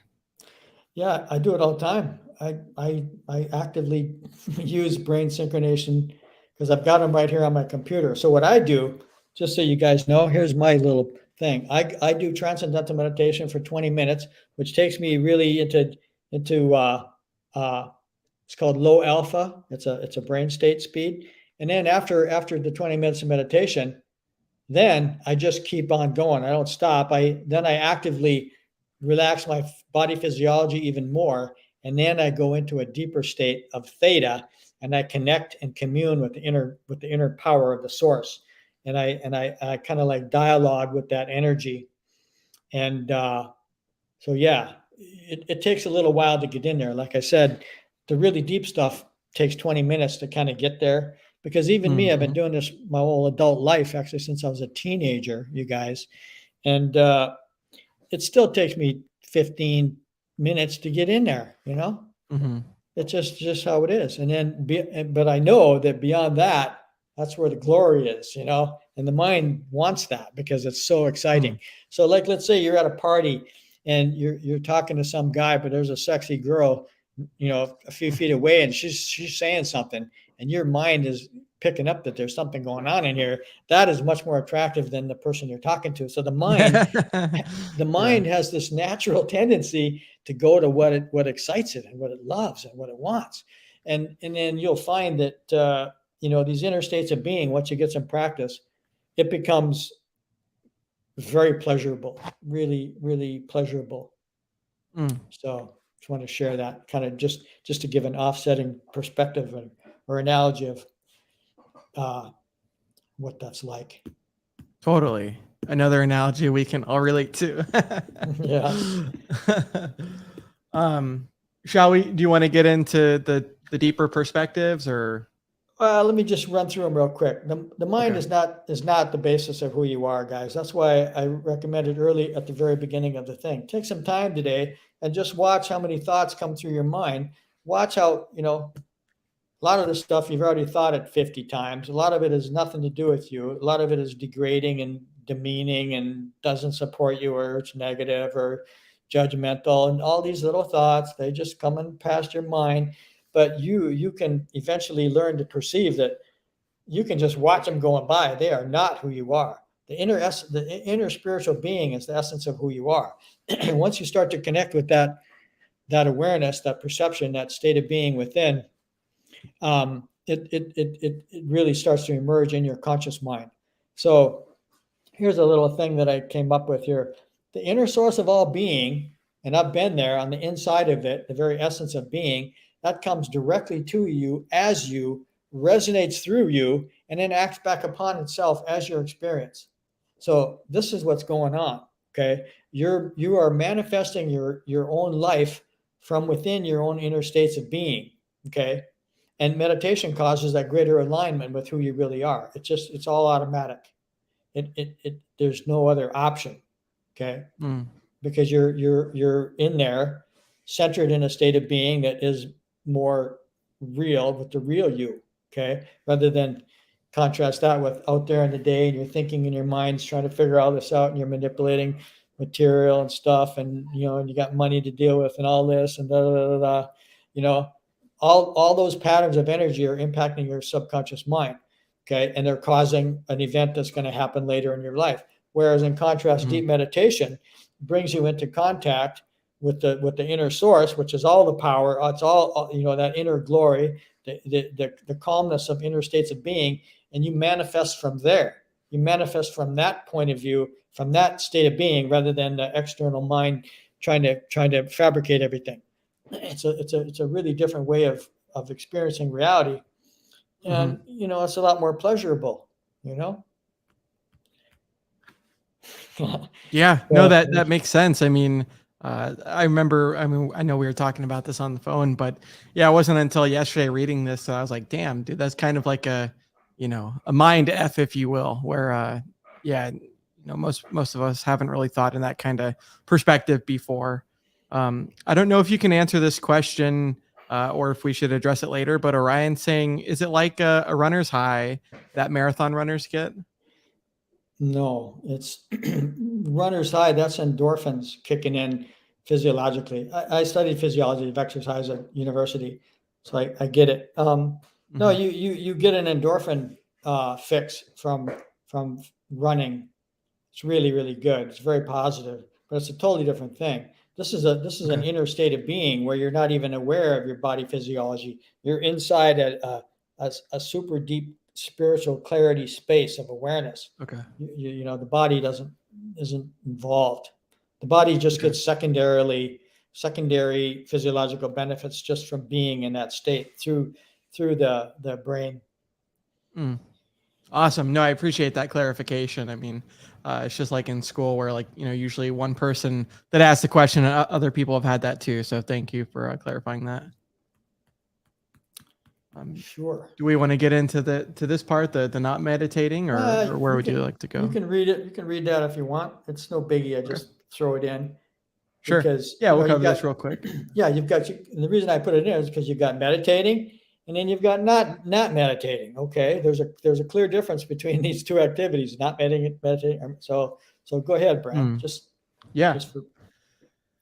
So not meditating allows the dominance of conditioned mediocrity to influence or control your life. Look around. You'll see it everywhere. Little originality and sovereignty. Is that what you want to evolve into? Is that all you can expect to be with the glorious life force that you've been given? ? Yeah, it's a little odd there, but these are just some little things I came up with to hopefully inspire people, because the values physiologically and spiritually and psychologically of meditation are really, really good. And if you don't do that, well, you're mostly going to be ego-based, and you are going to be subject to the conditioned mediocrity of the world. It's just how it is. So your mission, folks, should you choose to accept it, is to be the sun. Shine that light of who you really are, not the moon, which only reflects other people's light. That's just something I came across that about 40 years ago, and it just dawned on me, so I put it in there. That's a great analogy. Yeah, it's kind of cool. Well, because like a lot of us, like myself included, can relate to maybe what we should be focusing less of instead of the more inner focus that you kind of mentioned. So that's a good kind of thing to keep in the back of the mind constantly. Yeah, and this little part about be the sun, shine who you really are. That's like, again, that relates to, from my point of view. Everyone's a little different, I suppose, but it's like who you really are. That involves your destiny, it involves your purpose. It involves, because we do each individually have some special purposes that we're up to, and that's the light we want to shine. We want to shine that. I always think in terms of higher fulfillment, the highest destiny I can fulfill in this lifetime. What is that? I don't even know what it is, but that's what I want. I want this fulfillment Mhm. of the highest destiny of my being and the greatest fulfillment I can possibly have as a manifested lifestyle. So that's where I put my personal attention. That's the light of who I am. And now I'm an older, mature guy. I can help other people understand some of this deeper stuff about the nature of the psyche. So that for Mm. me, that's shining my light of who I am. And instead of being the moon, which is just Yeah. the conditioned mediocrity stuff. Mm. Oh, yeah, kind of rambling there too, but No, yeah, not at all. I mean, it's all beneficial, right? even Mike Tyson, the boxer, said life is an inside Mm. job. You know, that's kind of Yeah, my poignant. dad. Go ahead. Oh, sorry. He always a similar analogy with Mike Tyson, but like with Arnold Schwarzenegger, like when it came to bodybuilding, growing up, where I mean, the thing that Arnold would say that he did different from all the other bodybuilders was like his mind was in the muscle, like the mind muscle connection versus just the externality of actually doing the exercise itself. So similar to Absolutely. what the inside And job references. yeah, well, again, the muscles are consciousness, and so what I do another thing I do to maintain my good health. I consider myself exceptionally healthy because, like I said, I've Totally. never been sick. But what I do is I go right inside my body and I bring my consciousness down into the top of my head and I go all around inside my brain and inside my throat. And I go down into my organs and my heart and my lungs. And I see my blood receiving oxygen through my lungs and releasing Hmm. carbon dioxide. And I can feel the consciousness of all the organs. They have their own little consciousness. So I imagine I get right inside there with my mind and being, right? I become one with the consciousness inside my physiological body. And I imagine all my little organs as consciousness working in harmony with each other, operating as a level of intelligence that they are, all in oneness. And then I resonate my body. I got a pretty good little body, and I keep myself healthy by going inside the muscles because that stuff is consciousness, and you can learn to become one with the consciousness of your own body inside of it, and that resonates. It causes some kind of a spiritual psychological trigger, so your body and your mind they're not separate. You don't think of them as separate anymore. You know, and Mm-hmm. and we're conditioned in this culture to think that our body is some little mechanical toy. You just cut out your liver and give you a new one. Oh yeah, I'm going to Yeah. get a new kidney next week or a heart transplant or you know, um, and so we kind of get into this conditioned thing through society that our body is a mechanical thing.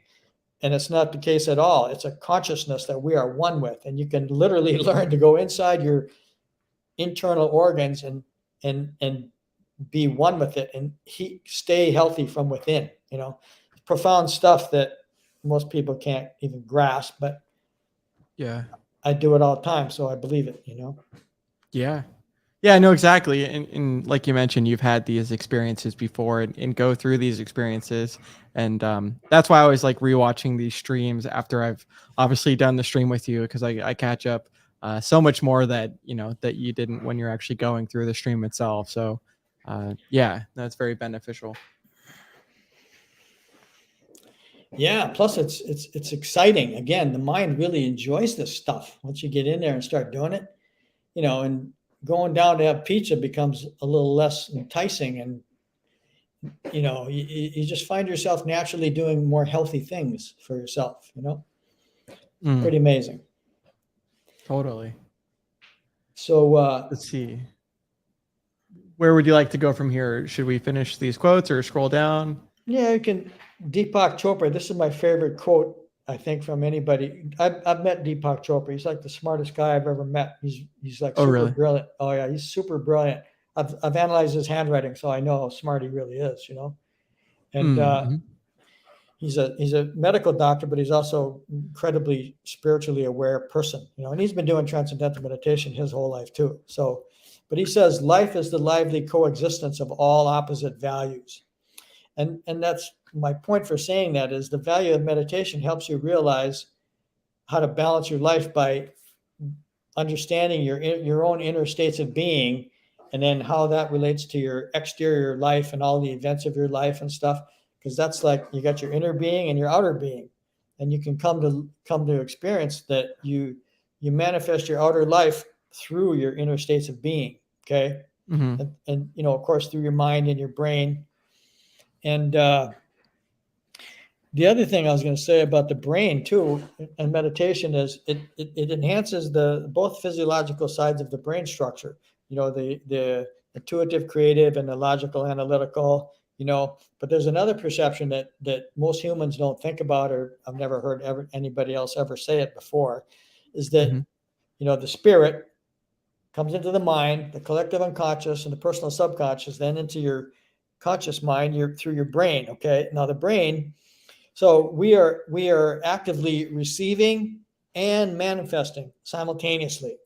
So that's why I brought this up, is that we receive energy and information from within us. Okay, through every night when we go to sleep, we're out of here. We go back into the source of being, and then we wake up again the next day and we're awake. And so that's the lively coexistence of all opposite values. When we're sleeping, we're not dead. Our consciousness is just in a different state. So we come back into, we learn, we go in there and we explore probabilities and we receive spiritual stuff and this and that. And then we wake up and we come back into the outer world again. Okay. So what I was going to say is we constantly receive and manifest. And that's another thing that the brain actually does.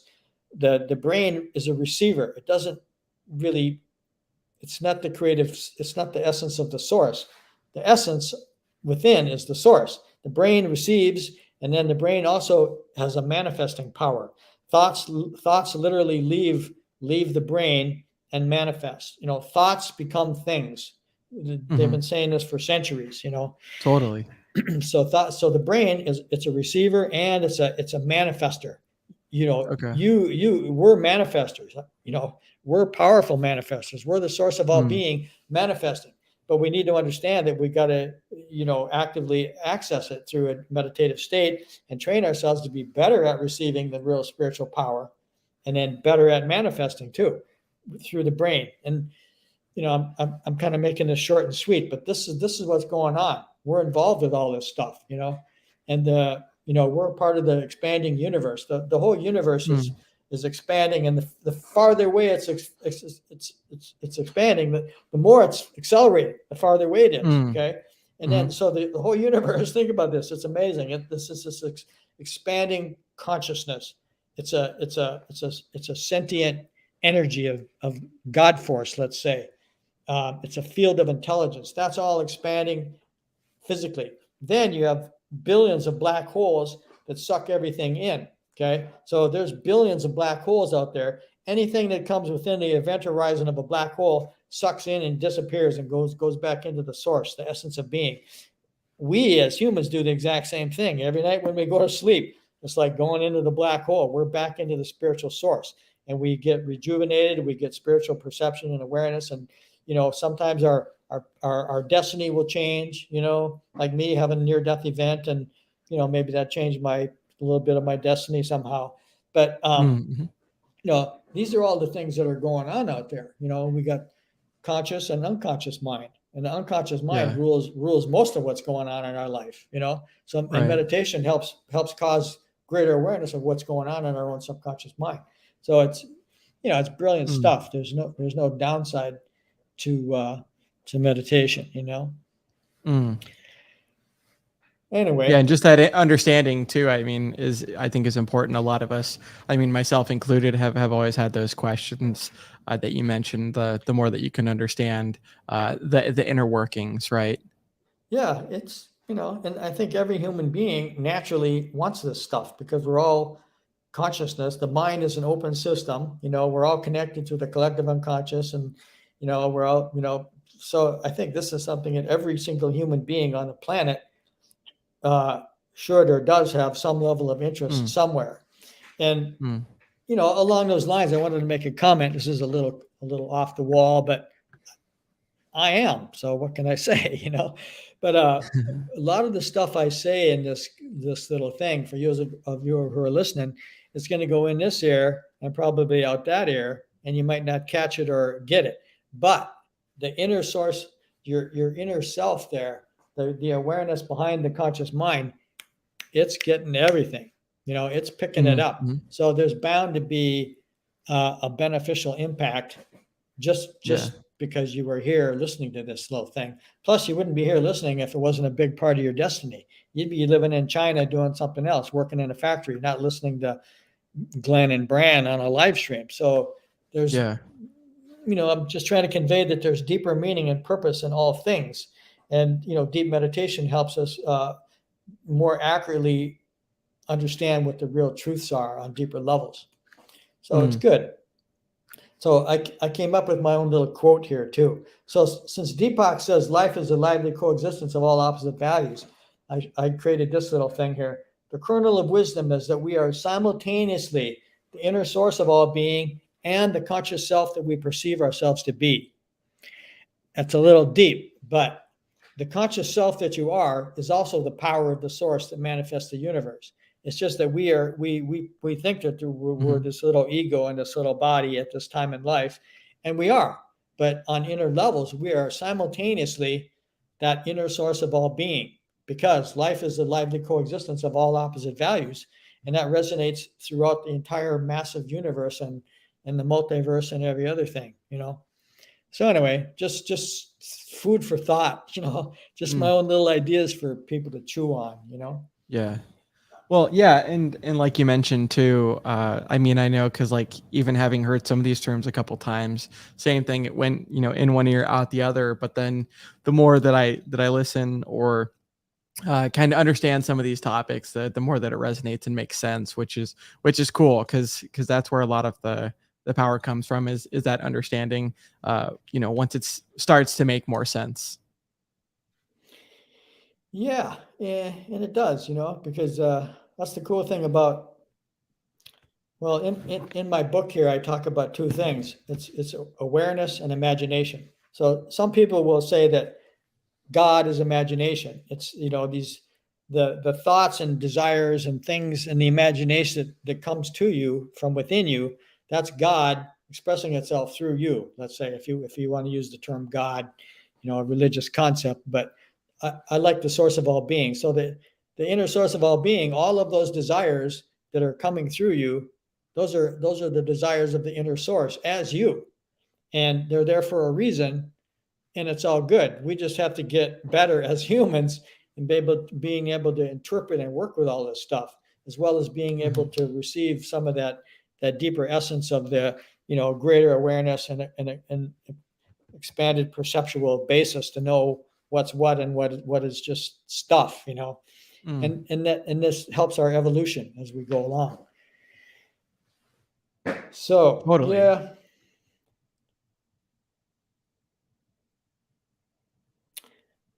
I think I've said all this. Okay, perfect. You said this. Let's keep scrolling. This last one is kind of good, but so Yeah. Eventually, see, this is the one I'm personally working on the most at my state, my age. But eventually, we can learn that by mastering our inner self, and that does include our conscious mind and our subconscious, and we can look at our thoughts, feelings, beliefs, desires, values, attitudes, intentions, and expectations that we personally hold to be true. Those are manifesting as our outer state of being, as the events and circumstances of our life, conditions.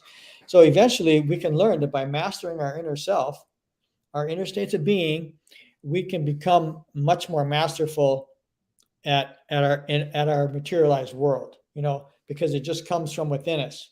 There's way less struggle, and stress. Once we kind of get aligned with our higher destiny and we get a little bit better grip on how to handle our thinking and our beliefs and expectations and all that stuff, And then it seems to me, you guys, Bran, that when we get ready to die, we know there's no death. It's just a transition of consciousness that we are, You're not dying. It's just a transition of consciousness because there is no such thing as death. And and when you really know that and feel that, it's different than just thinking it. You're in that state, and death is just a transition, and it can be a peaceful thing. We us humans, we make death like it's the freaking most worst thing ever. especially Yeah. if it's Russia killing Ukrainians. Oh my God, the world's coming to an end, But in reality, Yeah.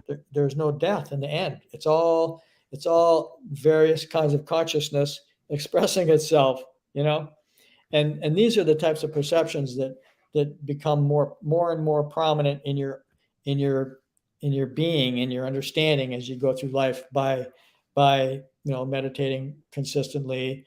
The awareness of all this stuff just comes to you from within, and it's way more profound than anything I've told you here. The stuff that'll Hmm. happen to you guys individually is way better than what I've told you, because it'll be unique Yeah. for you, and that's what Mm. counts.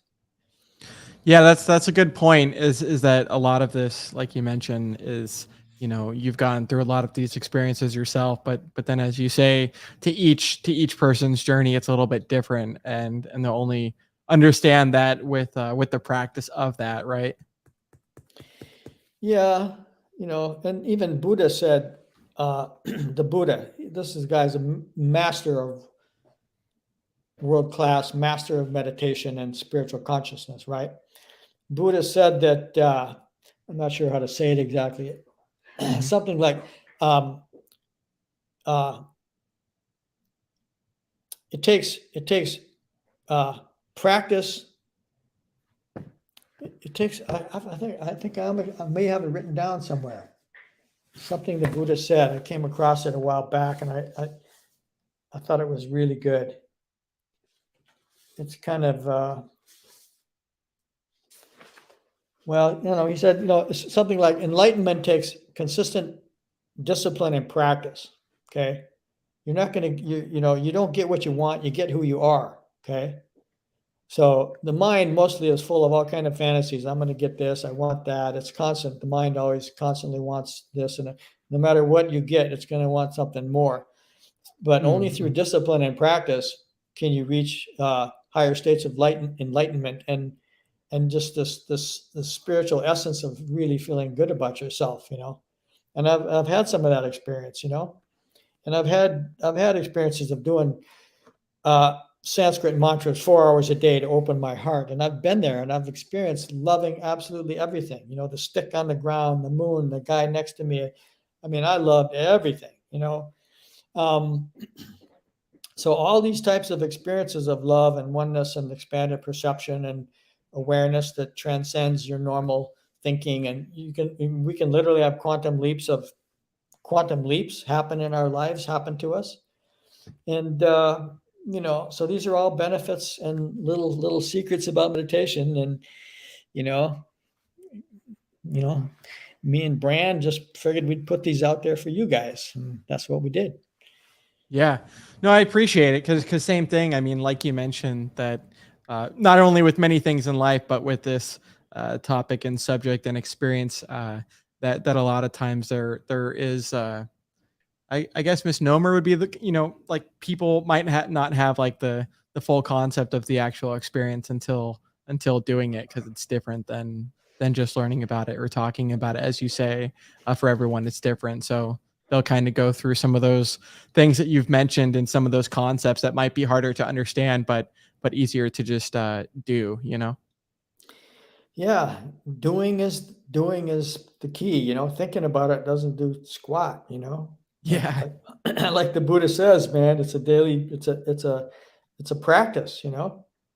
It's not like going to the store and buying something. You know, Mm-hmm. and but the benefits are pretty darn cool.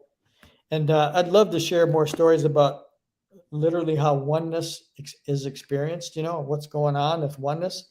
It's amazing, though. We are literally one. And let me give you one more little story. You got time? Yeah, of course, man. Let's however I you want to was transition this. Totally. Yeah. Well, we're living in an age where there's a lot of talk about climate change and humans destroying things and polluting the planet, and the coral reefs are literally dying, and there's massive. I think it's the size of there's a collection of junk the size of Texas floating somewhere out in the ocean, right? And this is Mm-hmm. everything we do flows downstream right into the river. So there's a lot of consciousness, awareness of global warming and all the things we're experiencing. So I just want to share a couple of unique experiences that I've had about the earth that you might find interesting. So I was living in Goa on the ocean. I lived on the beach. I slept on the sand, and I was like a vagabond world traveler fellow, teaching people meditation and stuff. So I went out, I was right on the edge of the ocean. There was this little cliff. So I was in this restaurant, and I just had this perception to go outside, and I laid down on my back right on the edge of this little cliff, and I went into a deeply meditative state. And all of a sudden, like the previous experience where my energy merged into the tree and I became the tree and everything. Yeah. Mind blowing stuff, just mind blowing. But this time I sunk into the earth. So here I am. All of a sudden, I'm like super keenly, crystal clear, 100% wide awake, beyond any kind of normal perception, like crystal awake, awareness awake, like you can't believe.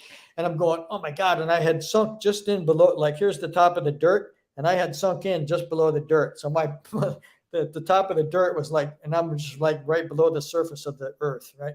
And I'm just going, wow. And I'm one with the stuff, Then the next thing that happened is, this is all consciousness, okay? This is all the field of intelligence. This is all spiritual power. It's all real, 100%. So next thing that happened is I became one with the earth, I was the earth, and I sensed this unbelievable. I was this massive, unbelievable power. If you can imagine the whole planet, it has an essence, and I became one with this massive power of the planet Earth, And I was just totally one with it. It wasn't any body anymore. It wasn't any Glenn, no mind. I was the Earth, And these are the types of experiences that deep meditation you can have. I'm just telling you guys, because you can have your own stuff like this that'll blow your mind, and it will happen. If you get in the game, it will happen to you. It's not when or maybe, it will. Okay. Right. So, and when you have these types of perceptions, your whole spiritual perception of reality shifts a little bit. And so my perception of what's going on right now with me and you and the earth is probably a little different than you guys. And as much as I don't like what's going on, I'm okay with it, because it's okay. Earth is doing its thing. And if we're out of here, that's fine. Earth is going to be just fine. It doesn't need us, we're the ones we should be worried about, So anyway, I'm not explaining this all well, but you get into these amazing things can happen to your spiritual growth and your perception of the universal being that you are. All this crazy, wild stuff is available to you guys, if you choose to accept it, like Mission Impossible, and if you don't, that's perfectly fine. Yeah. Well, no, yeah, I appreciate some of the clarity. I mean, like you mentioned, you hear the term, meditation thrown around and things like this. And with, I mean, our streams that you and I have done collectively, in general, it helps me get like a better understanding of some of those things. But then, like you mentioned too, just as with anything else, that there's only so much understanding but by like, learning and reading and researching versus actually doing. So I think that is a good call to action for those that are curious enough, and that that want to maybe experience some of the things that you and I have talked about and discussed as far as the benefits. Yeah, I haven't been able to pinpoint a single downside to engaging in these practices, except maybe that you become a less successful consumer, because you're not out there buying shit and wasting your time and money doing stupid stuff, so that may be a downside for some people, Hey, that sounds like an upside to me. Yeah, right. Anyways, it's all good, I guess, that's how I look at it. And well, awesome. Yeah, I really appreciate the time that you took to make the document and also present it as well. Once again, with your book here, A Guide to Personal and Planetary Transformation, the Miraculous Solution. I know you mentioned that in the future, maybe a second one is on on the way or kind of in the works, but at least if people want to, and same thing with your websites, that they're in the description as well, where they can definitely learn more and take that next step if they choose. Sure.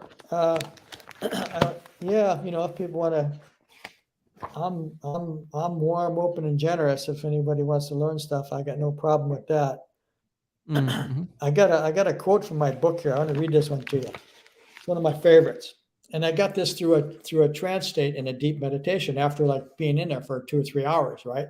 This is the kind of stuff that comes through to you.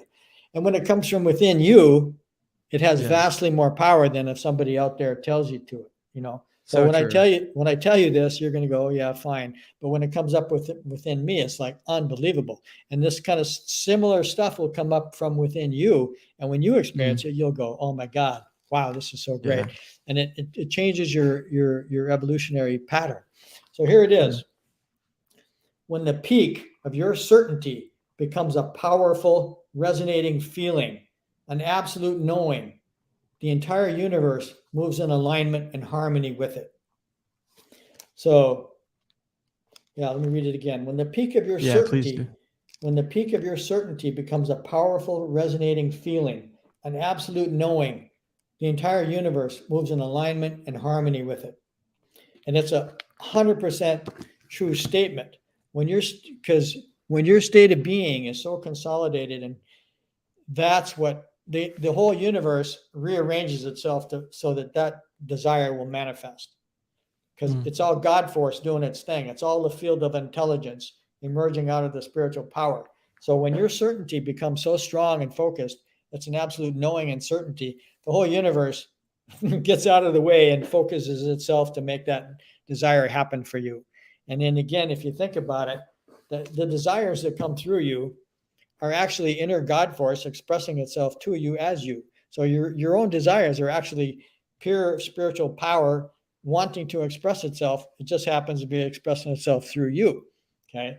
And then when you get really focused, there's certain things you want to manifest, and you will, like, being wealthy or having the love of your life, or, world trip around the world, or writing a fabulous book, or whatever it is for you guys, this meditation stuff.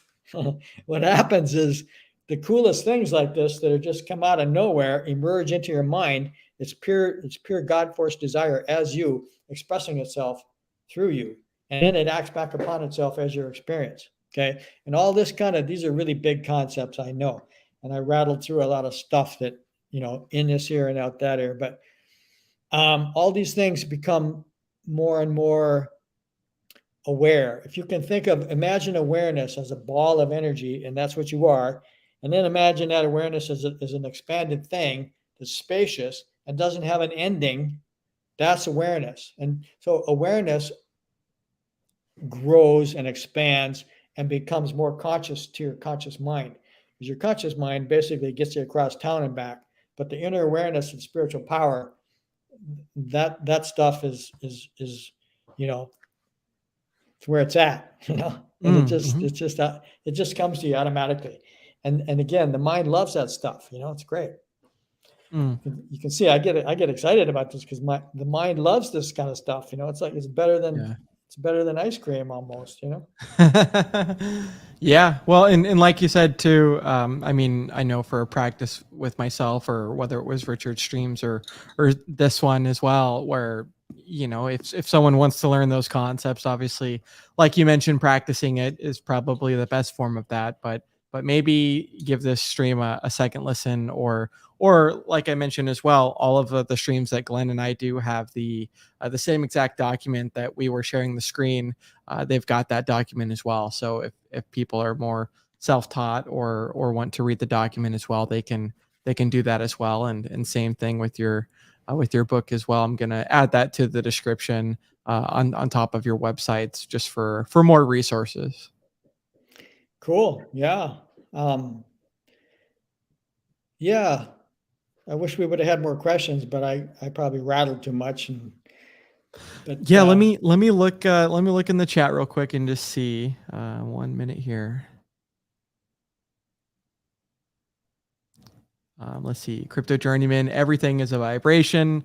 Monkey Magic, with our thoughts, we create the world. Let's see here. Crypto Learner says, who thought the pyramids before building? Genius.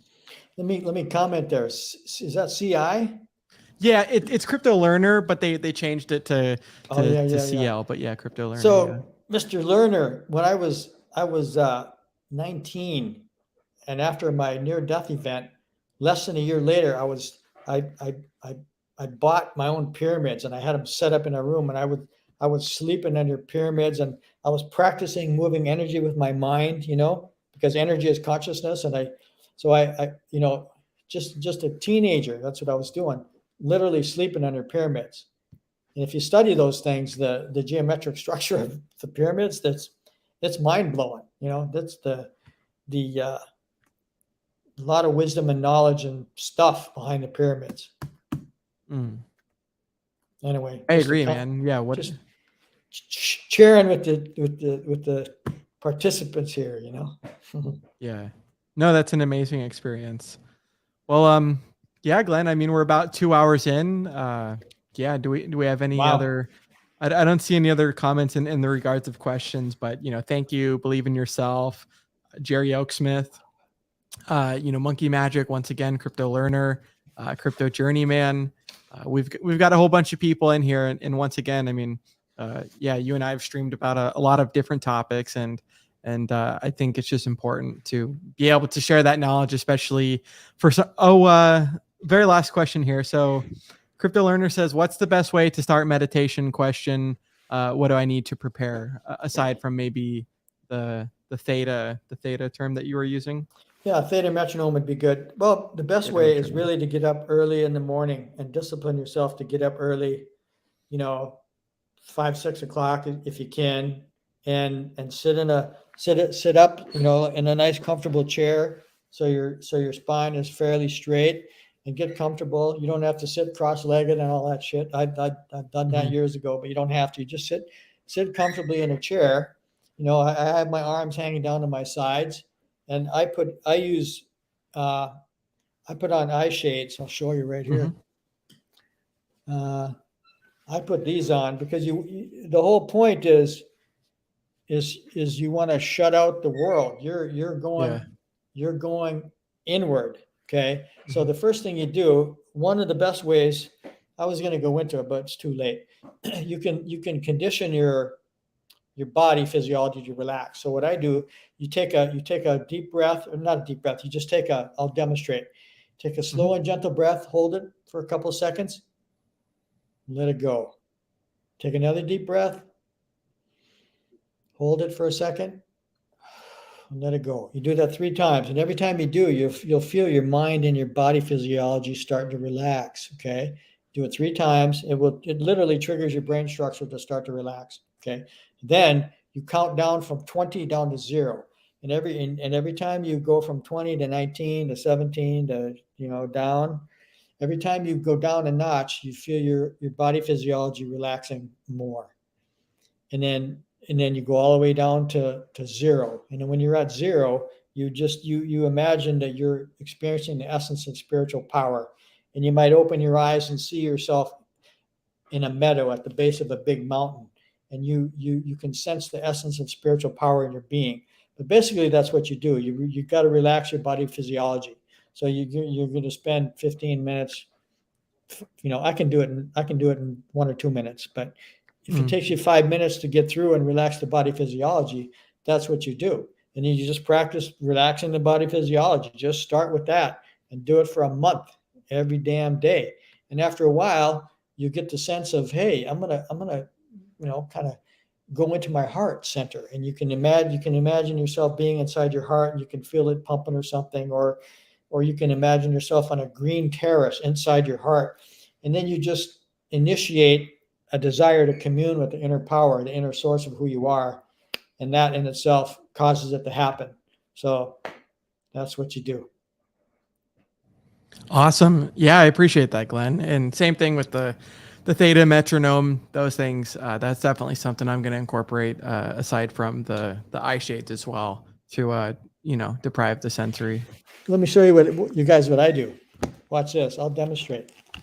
This is what I do after 45 years. I still do this. Okay. I'm going to take these off, and I just want you guys to see it, because seeing is believing, and hearing is one thing, but I'm going to show you.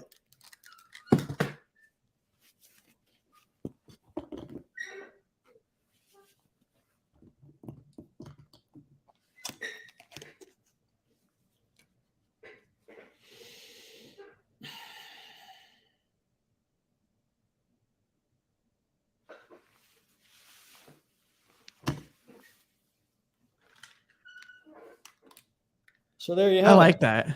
The whole idea is to shut out the whole exterior world. You're going inward into a really deep state. That's the point. That's deep meditation. That's the essence of being is in there. That to me, that's what meditation is. It's going to the inner essence of who you are. And you can only get there when the brain is calm, and the brain is really calm, and the whole body physiology is calm.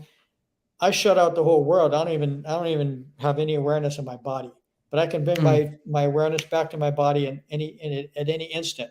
The whole spaciousness of consciousness never goes away. You don't need to be awareness of your body. Your whole attention is focused in. You're one with the inner source, and you're communing with power and clarity.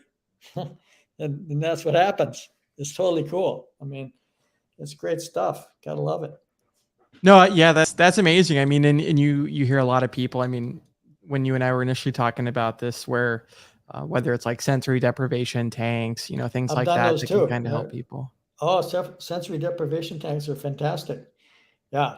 Yeah. But, it's, you can't get up every morning and go into your own sensory Yeah. deprivation tank. You can have profound experiences, but it's like you can have a profound metaphysical experiences by taking ayahuasca or mushrooms or mescaline or LSD or whatever. And people, DMT, people are always bragging about that stuff. Mm-hmm. Fine if that's what you want to do, but that's not, it's not. It's like, you think the Buddha would be taking mescaline so he could get into like the state of communion with his deeper self? No, you want to do things that are actually realistic, and that means Right. you don't have your own sensory deprivation tank, but you can get up every morning and sit in a chair and learn to relax your body physiology and develop this communication pattern with the inner source that manifests your life, in a lot of ways. And it's good and it's doable,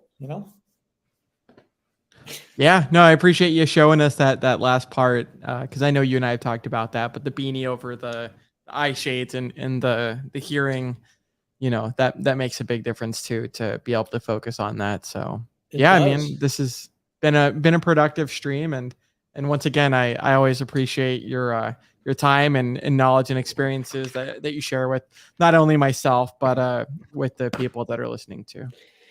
Well, that's the whole thing, when you get experience and knowledge and wisdom in certain areas, it's good to share that with other people that may be a part of their destiny at some time or another, So that's why I do it. I'm not bragging about myself. I couldn't care less, I'm going to do it anyway, But if it helps other people, great. Plus, it's fun, So anyway. No, it's important. I mean, like I said, Wales did a stream yesterday too that's also linked, where it's like, I think this kind of stuff is important, not only for myself, but for the people that are interested in that as well, because I know that there is like a lot of people that are interested in that. Hope so. I'd like to see it more, and then maybe we do an advanced stream. There's a lot more stuff about the nature of the psyche too, and the things that humans have created to describe how the nature of the psyche works. There's a lot of mystical, metaphysical arts, and I could describe deeper consciousness stuff about how to open up these chakras and have some of these that's the reason I've had all these mind expanding experiences, because I've been opening up all my chakras and all this. I've been doing all this stuff my whole life, so there's a lot of really amazing things available for us as human beings, if we choose to put our attention there. And I think it couldn't hurt, because if you look around at the planet and what we're doing, hey, could use some improvement. Yeah, we could do better, So here, I just happen to have this one question here. Ask yourself folks, just in your own mind, go, what are the positive aspects of a higher destiny that I could create for myself? Okay. What are some really positive, fulfilling aspects of a higher destiny that I could create for myself? What would that be? And when you ask your mind that, it starts to, the inner spiritual power starts to deliver that to your mind, right? So that's how I think. I think in terms of higher fulfillment, greater destiny. What are the most positive aspects of a destiny that you could possibly manifest, in this life? And maybe start thinking along those lines. It's something to think about. That's all. Heck yeah. Anyway. Awesome. Well, yeah, once again, thank you, Glenn, for coming on. And yeah, I guess I'll just do the outro real quick. We're not actually going to play the outro because once again, that's like, in my opinion, I think that's just kind of good for like the crypto streams themselves, right? Sure. So this stream was obviously different, but let me just pull you down or just unless you have any last words. No, that's it. Thanks a lot, Brian. Second. Okay. Awesome. 1 second. And I'll talk to you in just a second too. So yeah, once again, thanks everyone for tuning in and listening. I always enjoy the streams with Glenn. And once again, I will put this in the description for those. Once again, Glenn's websites, both websites are in the description. The stream yesterday with Wales and Sandra Larsen was also in the description for once again, just things that are different and that people can use to grow as well. So his book is here, and then I'll also after the stream put a playlist of my previous streams that I've done with Glenn Carlson as well. And then if people ever had any questions or things like that for possible future streams, can't guarantee his time and things like that, but if there ends up being enough of a demand, we might be able to do more in-depth or advanced stuff that he had mentioned, or just answer other people's questions. So without further ado, once again, we're not going to do the outro. And like I said, I'll be doing a stream later this week, crypto related, to celebrate the 5,555 subscribers. And then I'm in communication with Jake Sharp on doing a stream on his channel. So we're going to end it here. Thanks everyone that tuned in for our 2 hour and 11 minute stream. And we'll see everyone next time.